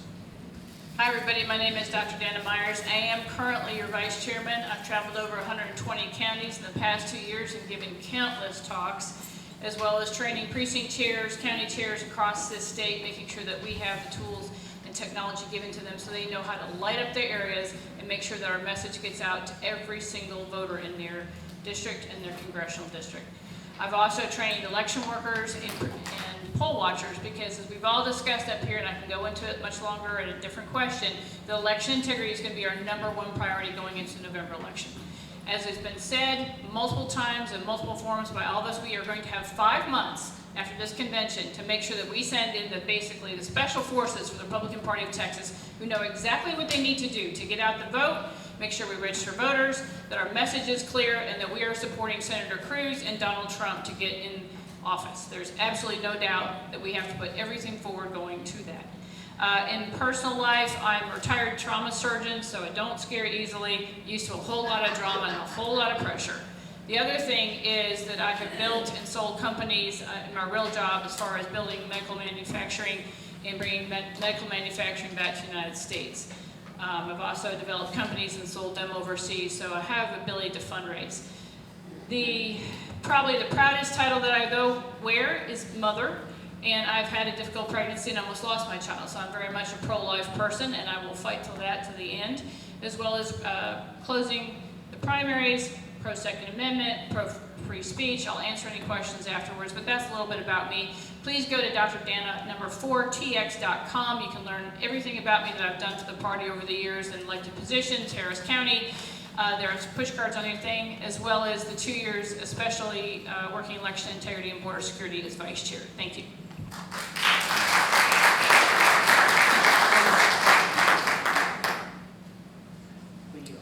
Howdy folks, Mike Garcia running for state chair. Glad to be up here, thank you.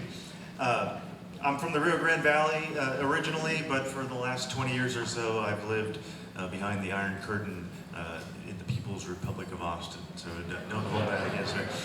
We have some good conservatives out there. Met my wife 13 years ago through the pro-life movement. It's our #1 issue, and it always will be. We have 4 kids at home. God has blessed us with 4 kids, and since our 3rd child smashed all the TVs in the house because he has temper tantrums, needless to say, we have our 5th child on the way. So I am an attorney by trade. Please don't hold that against me, Senator. After all, 99% of attorneys give the rest a bad name, right? Yeah. But I've been able to do some great things. I've been able to do some great things with my law degree. I teach constitutional law at a Christian university in Austin. I'm able to work in the biblical underpinnings of our Constitution, which I think is very important. You can't understand our Declaration of Independence or the Constitution without understanding God. And I've also been privileged to be able to use my law degree to be general counsel and director of the Texas Freedom Caucus in the Texas House, a group of conservative legislators. The year that I was their general counsel, we passed constitutional carry, beginnings of election integrity, a ban on men and women's sports, and the beginnings of a banning of CRT and DEI in public schools. So I know how to pass these bills. As chair, I want to focus on fundraising. I want to focus on good candidate recruitment. Traveling this state, I've been able to meet a lot of good people, such as yourselves, who I hope will answer the phone when I call and say it's time to run for office. We got a win in November, right? Senator Cruz's opponent's name is Colin Allred, and his last name is my goal as party chair, all red, right? And then we have to focus on implementing the party platform into law. So go to GarciaForTexasGOP.com if you want to learn more, and thank you again.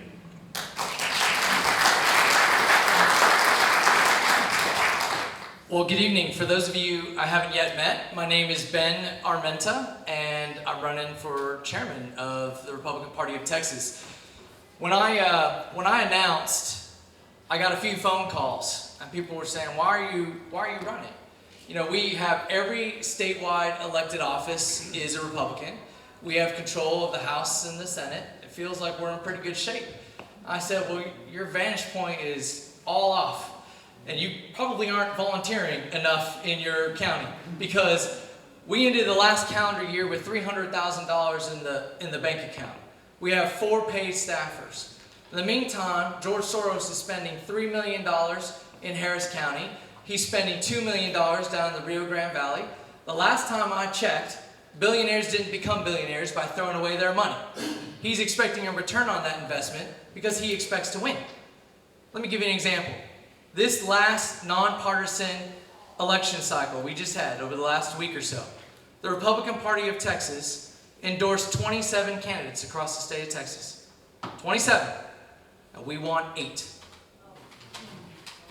We have a loser's strategy and a loser's mentality. We've got great people in the party that just need leadership and resources. I'm a businessman, ran and sold multiple companies, did a lot of oil and gas consulting all over the world. I've got the time, I've got the energy, and I've got the plan and the vision to raise dollars, secure our elections, work with Donald J. Trump and Senator Cruz to get them elected. I believe that the #1 goal for the Republican Party of Texas is to win and beat the Democrats. That's the goal. That is the #1 objective of the RPT. We got a lot of great ideas. We're going to share some of those with you this evening, but ultimately, we need to go win. Thank you all very much. God bless.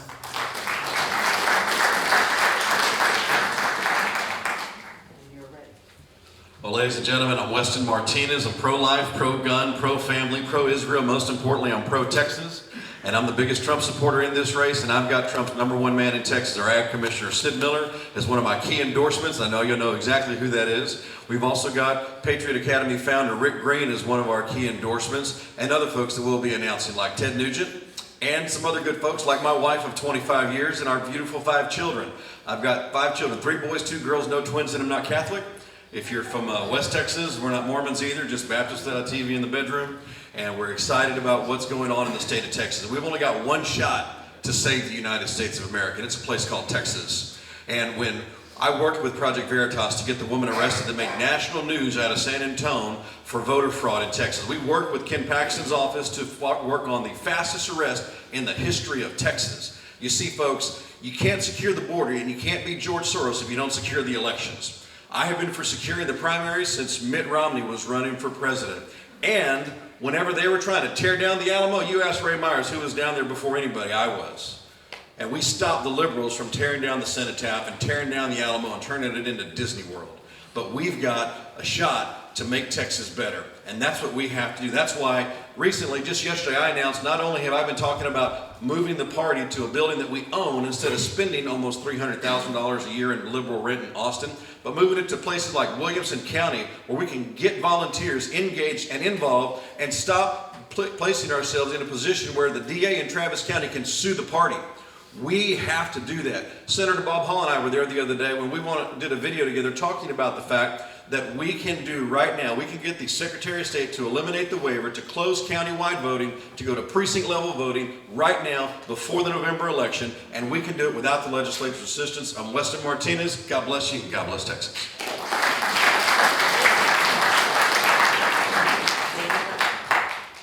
Good evening, guys. I'm Abraham George. I'm running for state chair. How many of you liked Ronna McDaniel when she was the chair? I don't see it. How many of you like Laura Trump? Now she's the chair. The difference between my candidacy and the other candidates here is just that. I want to take the party more powerful than the elected class. I want the grassroots to be the powerful class where we can actually control the elected officials and get our priorities passed. We've been block walking, phone banking, giving money to these people, and they will go and put a Democrat in committee chair. They will kick a border bill that's supposed to close our border and say we didn't have enough time. So those times are gone. We need to hold our elected officials accountable. How many of you got a text message from me today? Did y'all get it? Matt Rinaldi, our current chairman, endorsed me, and it's a clip from his show that with Luke Macias. It's on that text message. I want you to listen to that 46-minute deal on YouTube at Luke Macias' show. There is a reason why he did what he did for holding elected officials accountable. I'm the guy. I got the endorsement from him because he knows that I will do the job. Attorney General Ken Paxton have endorsed me. All of your SREC members who is here have endorsed me because they know me. So if you haven't endorsed me, that's because you don't know me. So I'm going to give you my cell phone number. It is 469-569-0273. Give me a call. Let's get to know each other so you can endorse me in the next couple of days. I'm Abraham George for Texas House. Thanks for your Got a few questions that the team put together for you. These are not my questions, it's theirs. I'm just... 1 minute. Okay. 1 minute. First, 1 minute. Start with this one. What are your 2 most important objectives for the Republican Party if you're elected to the position of state chair? Number 1 would be closing the primary for the state party. We're done with the Democrats coming over and choosing the most moderate Republican for the November election. We've got to get good conservatives elected, and the only way to do that is close the primary and get Republicans chosen by only Republicans. Number 2 is getting every single priority passed. That will be put together by each and every one of you, which is going to be closing the border. I'm sure that's going to be number 1. Election integrity will be another one. So the chairman's job is to champion those priorities to the next level where the elected officials will listen to us and get those priorities done. That's going to be my job.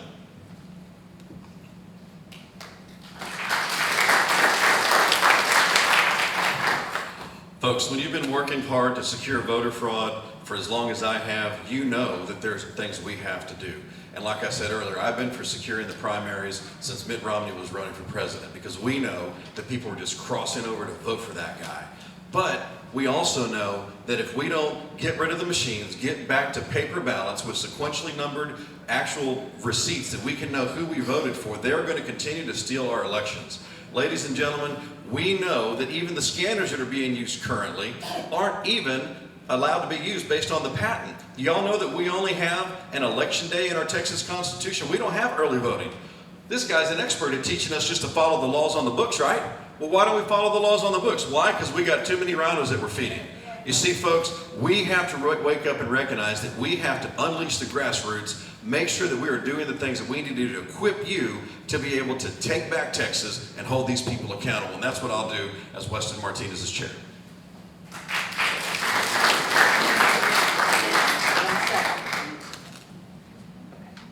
The November election is unbelievably important. We will have 5 months after the convention to go all in to ensure that not only Donald J. Trump becomes our next president, but also Senator Cruz retains his seat. He won his last election by only 2.5 points, running against a clown. His opponent right now is way more formidable. We have got to get the ground game and the resources to help protect that Senate seat. We lose that Senate seat, we lose the filibuster. They're going to add seats, they're going to add states, they're going to add additional Supreme Court justices, and we will lose this country. The other thing we need to do is we need to take dollars and hire an enormous amount of legal teams deployed around the state to get ready for our election. The first thing that Laura Trump and the RNC did when new leadership took over was they got rid of all the riffraff and they hired legal teams. We have got to follow their lead. I will be the 3rd member of the RNC committee from Texas, and I will work with them closely to make sure we do that. Thank y'all.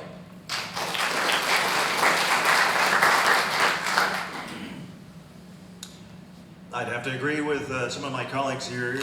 Closing the primaries is extraordinarily important, mostly because we cannot water down the principles of our party and expect to be able to attract younger people or to retain any of the people that have been around, right? We cannot be afraid that holding the line on our values will turn people away. We have to stick with God, and we have to stick with our biblical principles, and then He will be with us, but He won't be with us if we abandon Him. We cannot grow the party by becoming Democrats in the process, right? I'm just against that. Secondly, and very importantly, we have to fundraise for the November election. My goal is $5 million between now and the first 100 days that I'm elected, and there's creative ways that we can do that. It's a big number, but if we got if every single person who voted in the 2020 general election donated $1 to the party for 1 month, we'd have $5 million. So I think it can be done. Thank you.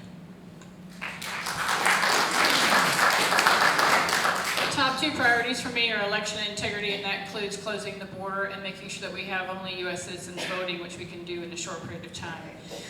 The second is fundraising, obviously, because we have to build the infrastructure that we've all talked about across the state to make sure that our county chairs and precinct chairs know exactly what they do to get out our vote, and make sure that we light up the state and make sure it stays red and conservative, and that will show our electeds that we are a force to be reckoned with, and that we can put them in the office and we can also take them out.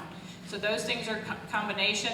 Election integrity, the border, same thing, and that's it, shorter time.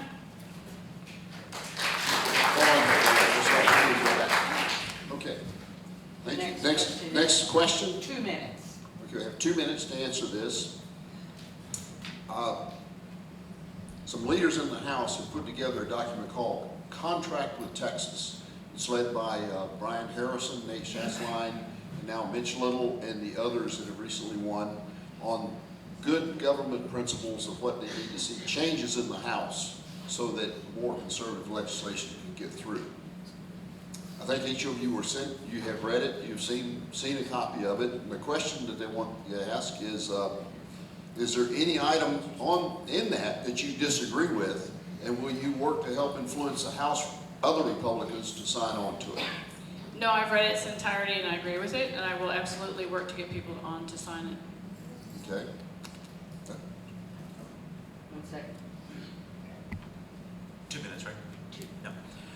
No, I have read it. In fact, I had the pleasure of signing the contract this morning. But I'd read it before, and it's a lot of good ideas. But in my career, most of the time I've worked has been in the House. So I've been able to get quite familiar with the House rules and why they are in need of reform. And the contract with Texas is a very good document that puts us in the right direction. Term limits for the Speaker. Nobody ever used to want to be Speaker back in the day. You go to the Capitol and you look at these former photos of speakers, and they change every 2 years with every session. Why did they want to retain power? Because the members started abdicating their power to the Speaker's office. We need to take that power back to the membership so that you can be represented by the folks that you elect properly. I'm a big fan of it, and I definitely plan on advocating for it among the members in the Texas House. But we got to do it on day one. We only have one shot at it because it's in the rules, and the rules happen on day one. So I would like your all's help with that. Thank you.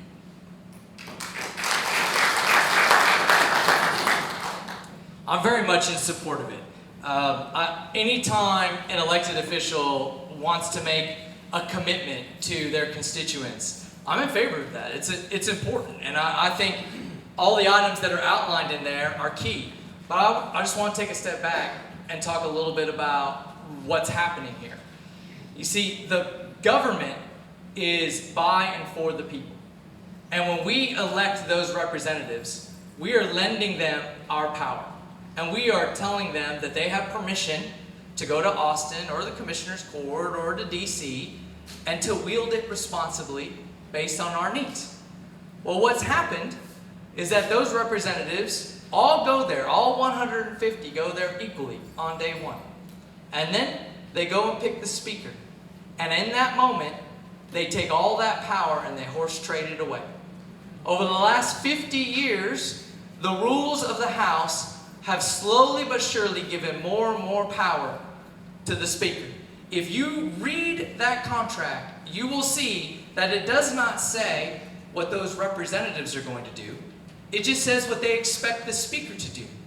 Do you really expect a Speaker to give away all that power? I would like one of those representatives to throw their hat in the ring and be one of the speakers. But one of the questions was anything I disagree with, so I think it needs to be strengthened, to be honest. And I'll give you an example. It talks about money from the Speaker not being given to other representatives.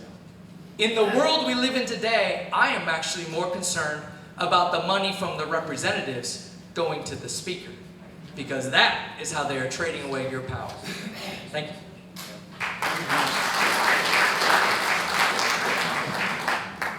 Y'all want to know the difference between the legislature and high school? In the legislature, everybody's popular. That's why we have the problems that we have. That's why, you want to know who runs the legislature? The staff members. Right? When I created the bill a long time ago that made voter fraud a felony in Texas and another bill that made human trafficking a death penalty eligible offense, guess what? I wasn't even a legislator. Guess who I had filed the bill for the human trafficking? That guy right there. You know why? Because he wasn't led around by the nose by staff. And both of those things died on the House floor in the last reading. Even though I was working against the liberal speaker at the time, shouldn't have gotten nowhere, but got through the calendars committee into being read once, read twice, and then it died at the last reading. I will tell you that the contract for Texas, I was actually with somebody, and God gave me the idea about creating a contract for Texas. We were in a room talking to Louis Gomer, and I said, you know what, not only a contract for Texas, but a contract with Texas grassroots. That way we can actually have a contract with the people from the party that says, this is what we're going to do. We are obligating ourselves to not only hold these tenets of truth to be self-evident, but we're going to carry those things out. And then you have that same contract with the Texas grassroots get signed by these legislators that want to be part of the GOP club.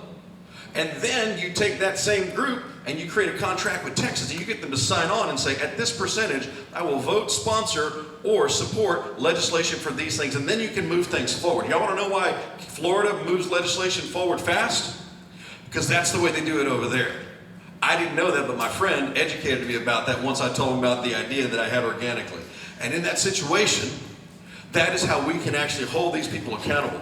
I am the only person that's calling for the chair to actually have term limits. And related to the contract with Texas, I'm the only one that has said, it doesn't go far enough. We need to make sure that they do not elect Democrat vice chairs as well. Not just Democrat chairs, but Democrat vice chairs. Folks, you can't let a camel's nose under the tent.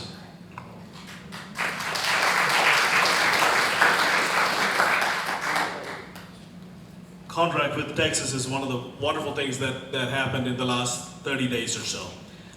Mitch Little, Andy Hopper, Nate Schatzline, those are wonderful people, all have endorsed me, by the way. They put this together and said, we're going to sign this to make sure the power belongs to the people. We're done with having the speaker telling us what we can do and what we cannot do. So this is a wonderful start for Texas House, because for the longest time, we've been getting the short end of the straw. The Texas House is killing Republican priorities, and people like Justin Holland from Rockwall will say the party is irrelevant in public. So something like this is amazing in my opinion. I signed the contract with Texas a few days ago, talked to Mitch Little, and he said, you can sign it, get on board. And I loved it. I read the whole thing and I'm like, this is amazing. We need to do this. And here's the thing. When the Republican elected officials, a candidate, uses the Republican name to get elected to an office, whatever the office is, they have the obligation to do their job, and they have the obligation to each and every one of you. They don't have the obligation to do what the Austin Swamp telling them. It's currently run by special interest and lobby groups because they get the money from them to get reelected. We've got to have a party apparatus that will hold them accountable. That's why Rule 44 is so important. That's why convention is so important. That's why county parties and precinct chairs are extremely important. The county parties and precinct chairs should be able to hold every elected official accountable and censure them if they don't do their job. It's very simple. They work for you. They got to get that in their head, and that's why I would do as a party chair, make sure that the grassroots are empowered. Thank you. Next question. 2 minutes. 2 minutes. Okay. With the population of Texas moving towards a Hispanic majority, what is your plan to draw this population into the Republican Party of Texas? I was a chairman of Collin County Republican Party until a few months ago. I got elected, I believe in 2021, end of 2021. We started our party. When I walked in, we didn't have enough, we have enough, some money. I raised over $700,000 for Collin County Republican Party in 2 years. I'm the only candidate on the stage who can say we've raised that kind of money for the Republican Party in the last 5-10 years. So what we need to do is have a minority engagement program, which we currently have. We need to bolster that to the next level. We've got to be able to talk to every single American. It doesn't matter what their color is, because what they care about is the value. Most of the minority community, that's how I ended up in politics, because the minority communities were supposed to support Obama, and I said that's not going to happen. When he ran for office, when he was getting elected as the president of the United States, that's how I ended up in politics. So I think most of the minority community members are conservatives at heart. The party have to do a better job of putting together a coalition where we can actually do outreach. South Texas is turning red because they're tired of Biden's policies. Wide open border, so much inflation, they cannot handle it. So they're moving to our side. We've got to take advantage of this great opportunity that we currently have. We've got to raise funds. We've got to put a party apparatus that will have enough data that we can reach out to every single member of our community. And the only way to do that is to raise more money, and I am more than happy to do that for the Republican Party of Texas.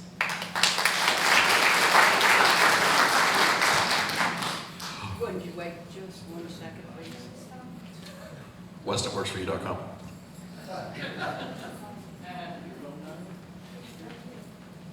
WestonWorksForYou.com. Ray Myers gave me a dog. 2 of them. Tilly sent me a birthday card. I'm ready now. Folks, if you don't have fun with this, you'll go crazy. When I was on the SREC with Steve Munisteri, we raised millions of dollars. Why? Because we actually activated the grassroots. We had 14 full-time employees, and we had almost 40 flex up during the general election. And so if you actually watch what's going on, you are never going to get a minority to come over to the Republican Party by buying their vote. That's what the problem is. We keep losing elections, and we keep thinking it's because we didn't spend enough money. You know why? Because Republicans only go to different zip codes when it's the midterms or presidentials.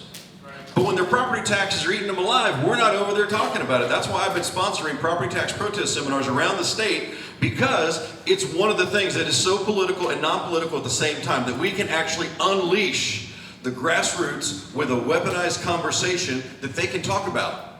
And their neighbors will understand in a very short order term, and that will help us start getting people to realize that they've been Republican their whole life. They just haven't been able to vote that way. You see, when I talk about my concrete plan about the Nehemiah Project, where we actually endorse down-ballot nonpartisan races across the state of Texas, that's how we get people like Sheila Jackson Lee to actually have an opponent in November. And we have an ambassador program where I take people like you and I appoint you to positions in every city and county across the state of Texas. Make one of you the librarian ambassador, make one of you the transportation ambassador, one of you the actual veterans ambassador. Now you're having a conversation with people outside of asking for their vote. And so now they realize that you're actually there because you care. And that's the one thing we can't buy. We can't buy that Republicans care, but we can prove it with our hearts and with our actions. And that is how we will bring people to the Republican Party, and that's how we will save Texas, and that is how we do it. There's a reason why Sid Miller won statewide with $350,000 and had more votes than Greg Abbott, who spent $42 million.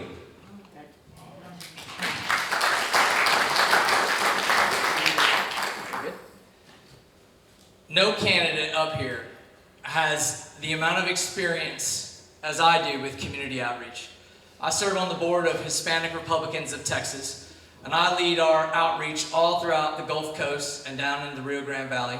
I do candidate identification, coaching, and guiding, and the first thing we do with folks that raise their hand and say that they want to be a candidate is we spend time with them to understand, are they really an activist? How are they involved in their community? The part that's missing right now is that the RPT is not talking about values. I believe that Texas values are synonymous with Republican values. All those conservatives, all in the Valley, that voted for Donald Trump, but did not vote down ballot for the Republicans, we are missing an opportunity with them. And it's unforced error in the Republican Party. We had this bright, amazing, well, we still do have this bright, amazing Latina named Mayra Flores, who is the first Mexican-born congresswoman elected, and what did we do as a Republican Party? We redrew her district and she lost. That's not on her. That's not on the value system. That's on the Republican leadership to say we are making inroads, stop the madness. It is not about your district in, one part of Houston or one part of El Paso or one part of Wood County or one part of Van Zandt County. It's about all of them and how they work together. Rising tide lifts all boats. We've got to go meet the voters where they are at, but not just treat them as voters. We have to treat them as who they are. Moms and dads and business owners that care about their families and faith and getting the government out of their business. The Republican Party of Texas has got to talk like that and spend time with them and build the team. When you build a team, people want to be a part of it and they will help and contribute. And that's what we're going to do.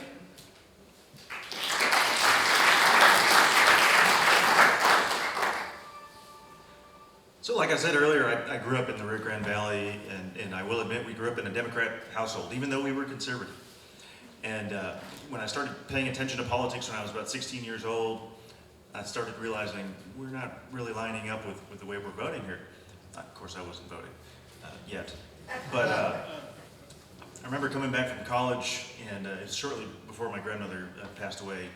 She lived with us and was very influential in my life. And I remember coming out, right? I said, "Grandma, I'm a Republican."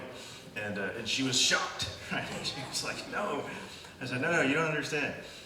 You're a Republican too. And she says, "I've been voting Democrat my whole life. I'm not a Republican." I said, "Sit down with me." So we sit down at the table. I had a sheet of paper. I had two columns, right? I had Republican Party values and Democrat Party values. I covered the party names, right? We had pro-life, pro-abortion, pro-traditional marriage, anti-traditional marriage, pro-lowering taxes, anti-lowering taxes, right? So we're going to go down the list, and you're going to circle the ones you agree with. And she circled all of the items on the column of the Republican Party. I took my hand off and I said, "Welcome to the Republican Party." And she ended up voting Republican that year, and my mother was so mad at me. She was like, "I can't believe you made your mother." And now my mom votes Republican, right? So they really are starting to come around, but what we need to do, I've been talking about this on the trail, sometimes we need to invest in elections that we know we're going to lose that cycle. That's what the Democrats have been doing for 50 years. They target elections down in Republican districts. They say we're going to get 43% this year, but next year we're going to get 46% and 49%. And then all of a sudden they take the seat away, and then when they do redistricting up in Austin, they give the seat away to the Democrats. We need to be on the offense, not on defense like we've been. So we need to go into these communities, run candidates, gives us opportunities to knock on the door, show these people that we're not hydras with 5 heads, and show them that we're just like they are. So that's what I think.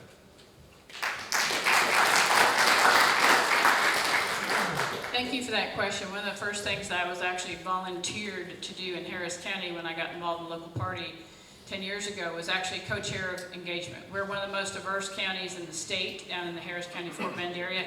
We have over 13 different languages on our ballots. It's really crazy. But again, what do you do in an area that you're trying to make sure doesn't stay completely blue all the time? Is you get out in the community and you start meeting people and you start developing those relationships, because I've said before, and they've heard it, all politics is local. Those relationships matter. One of the first things I did as vice chair early on is we got 35 different Hispanic leaders that came into the party to have meetings with the chairman and I so we could discuss this. The chairman had other things he needed to do and moved on to run the meetings, and I stayed behind to talk to the groups. There were many questions, there were a lot of concerns, there were a lot of anger voiced because they felt like the party had left them behind. But we spent 2 hours on that and then started weekly Zoom calls so that we could help them develop their candidates, help develop their message, make sure that we gave them also, again, those tools and the things that they were wanting to get involved in their area. I have been endorsed by the Republican National Hispanic Assembly, which is a very large national group, as well as LUCA, which is Latinos United for Conservative Action. Again, national organization, multiple states. They understand that because Texas is in play right now, and we have such a, not only Hispanic majority, we are having tons of people move into the Panhandle in West Texas from New Mexico. We have a lot of people throughout the area, and we need to engage them. Pro-family, pro-military, pro-closed border, pro-faith, All those things that we agree on. And the other thing that's been very successful is engaging Hispanic pastor organizations across the state to make sure that they educate the mothers and the fathers about what's going on in their schools. Because I'll tell you what, when they hear it in their own language about what's going on, they are coming out crying and they're saying, what do we do? How do we get involved? How do we sign up? So those are how we get into the local areas. Again, it's winning hearts and minds and showing up in person and traveling the state. Thank you. Last question. Last question. 1 minute. Short answer. The Republican Party of Texas has a set of rules. They have. Is there a close also, or is this the last question? It's the last question. Okay. The party has rules. They have bylaws, but we seem to have a problem when a local Republican Party in the county does not follow the bylaws or the rules. What will you do to change so that there'll be some teeth put in it, so those rules and bylaws will actually be enforced at the local level?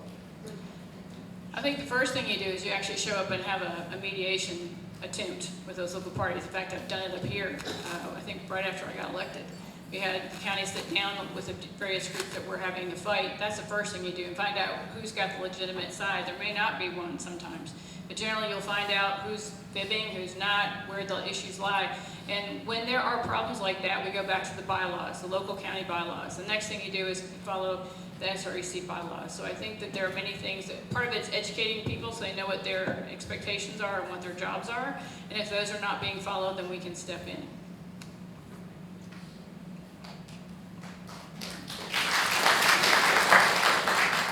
Yeah, I agree with Dr. Myers here. Education is key, and there's a lot of folks at the precinct and county level that just simply haven't had that education. We can help supplement that at the party level, and we need to. We need to build on what we're already doing, right? But more importantly, I think we need to be very clear from the party level, no matter who the chair is, that we are going to enforce the rules, because there's no point in having rules if they are not going to be enforced. And we have to tell everybody, look, this is nothing personal toward you, right? This is not a knock on your character or anything, but if you are not enforcing the rules, we're going to have to take action, and it won't be our fault. It's going to be your fault for not following the rules. That's how I would handle that.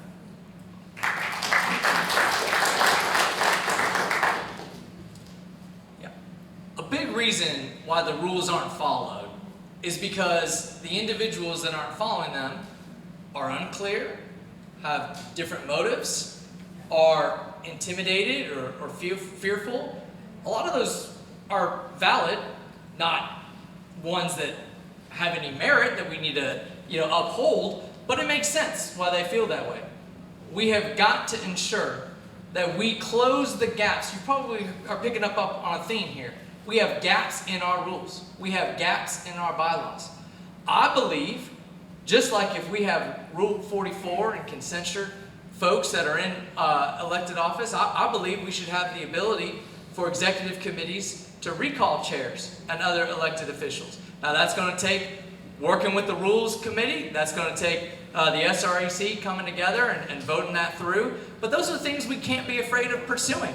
We got to work, roll up our sleeves, figure out where are the gaps, and get better. We can't expect a different outcome and still do the same thing. It's time for a change. BenArmenta.com. Thank you all very much. You know, being a statewide real estate commissioner for 7 years, where you're dealing with all the inspectors, appraisers, and adjusters for the state of Texas, you deal with a lot of different personalities. But also having 5 children is a lot of things that you deal with as well. And also being an ordained pastor, you do a lot of marriage counseling. If anybody needs marriage counseling, see me afterwards, we'll be glad to help. But in that situation, you know, when I was on the SREC, we dealt with the Upshur County issue. And in that situation, we knew that there was lots of things that we wanted to do and tried to weigh that out. And we learned that what we could legally do, you can remove a county chair by death, election, resignation, or them violating statutory procedure. That's how you can get somebody out today. Other than that, we have to then train the precinct chairs to how they can change the bylaws and take the keys away from the person that doesn't need to be driving. That's one of the things you can do. And so educating people with the truth is what's best, so that way you can have local control maintain its position. Some people say, why don't you just come in and rule everything? I'm not here to rule anybody. I'm here to serve you as chairman of the Republican Party, and I'm Weston Martinez.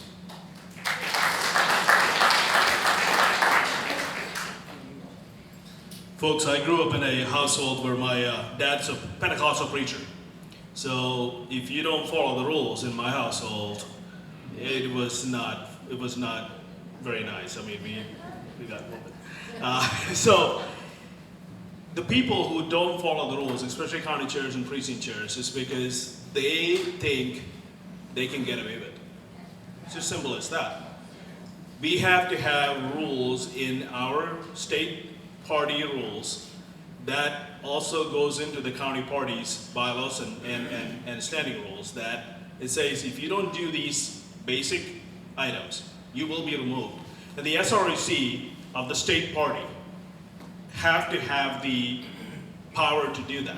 Not the chairman himself, but the SREC, 62 members elected by you all, need to be able to remove a county chair or a precinct chair, because they hold the line at the county level. If they're not doing their job, we need someone else.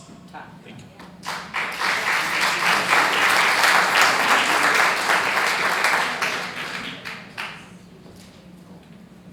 Okay.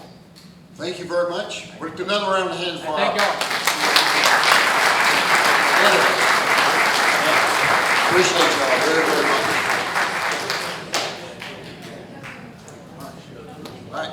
Just before Ray comes up and closes this, how many plan to go to the convention in San Antonio? All right. Very good. Well, let's just give a little highlight. We're going to have 2 lunch and learns. That's where I'll be giving a presentation during lunch break on my strategy for securing Texas elections. Some of you here have heard it before. Many of you here right now would say you don't have a lot of confidence that your vote actually counts. I'll show you how we can change. It's not a big change. It's a few simple things in the right place at the right time. And you can leave that polling place absolutely assured that your vote is going to end up in the Secretary of State's office. And I urge you to come listen to it one of the 2 days. And in the evening, we're going to show Grid Down, Power Up. The movie Dennis Quaid narrates for us to talk about what we can do to secure our electric grid. So I look forward to seeing you down there. And thank you for having me here tonight. Thank you for being here.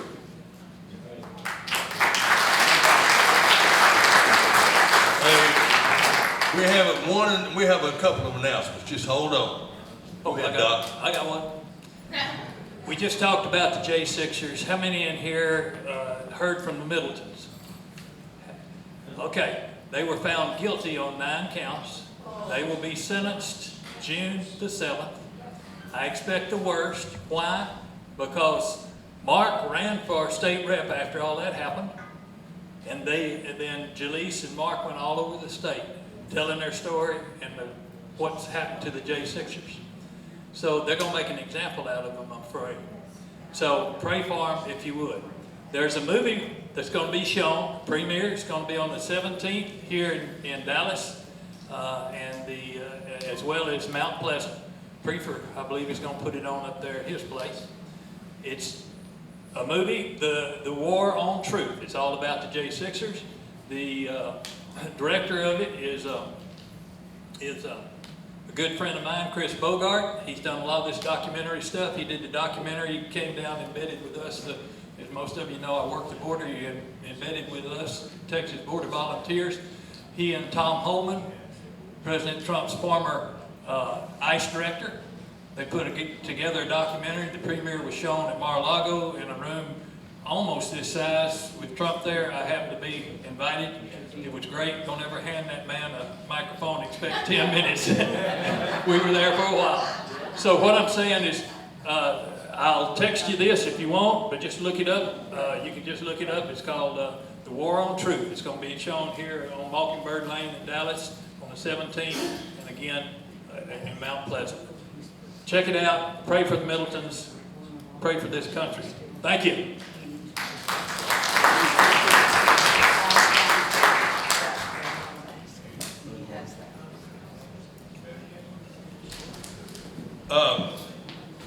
Number one, I want everybody to give a thanks to Bob Hall. Didn't he do a great job?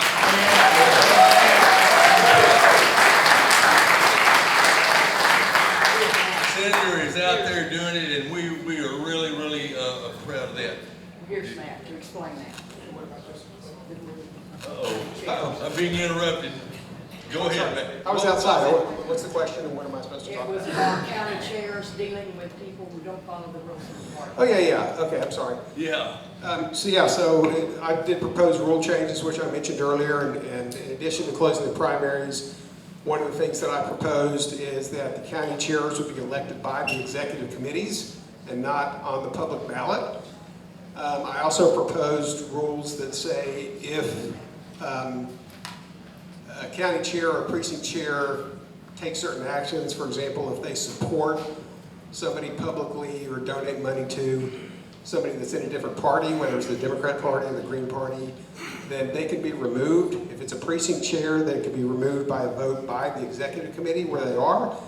If they're a county chair, the executive committee would vote for their removal, and then that recommendation would go to SREC, where SREC would then also have to vote to remove them. Because I don't think it's fair for the executive committee to just be able to willy-nilly kind of remove their county chair. We need another set of eyes on that. So that's kind of the two rule recommendations on that topic that I've suggested to the Rules Committee. Thank you. Thank you, Matt. Appreciate it, buddy. Another thing that we need to thank is all the candidates that came tonight, the job that they've been doing, going from city to city, all over the state of Texas. Like we talked about before, when you run for statewide office and so forth, even just in your own SREC something, Texas is a big state, and it takes a lot of effort to do this. And thank you so much for what you do and getting out there and getting that done. Now, we have this little coalition that put this together, Lone Star Coalition. We have Tilly, thank Tilly, and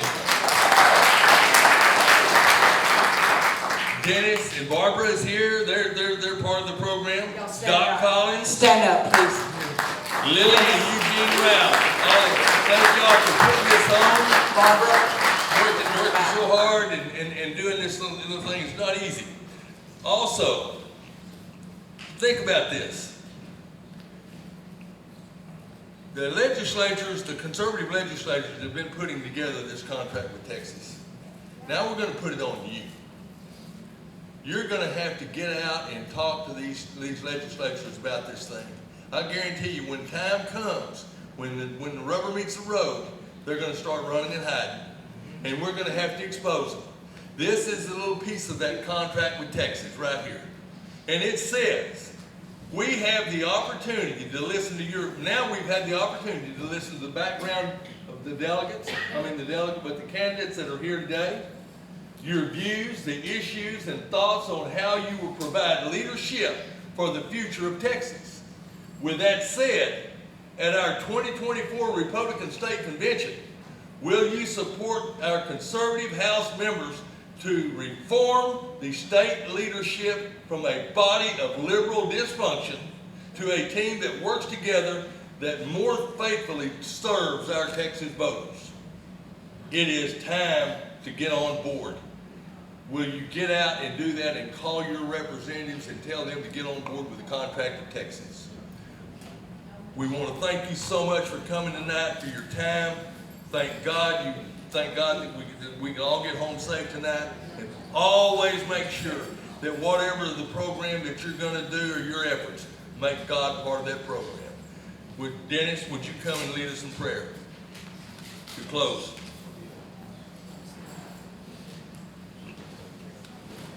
Thank you all for coming. I'm going to touch on one little thing. Watching all these demonstrations, it has scared me to death what these police officers are going through. They're ready to do their job and wondering what the consequences are going to be when they do it. So let's pray for your police officers across this country. Dear Heavenly Father, I just come to you tonight and thank you for all these people that are coming to serve their fellow man and woman in this country, in this state. It can be a grueling job of service. And I just pray that you will be watching over them and that you'll be leading them, that they'll be seeking you for everything they do, for other guidance. Allow us all to go home tonight without any incident, without any problems. And Father, just watch over the state of Texas. Help us not to lose it. Help us not to lose our country. Turn us back to you. That's where we were meant to be. In Jesus' name I pray. Amen.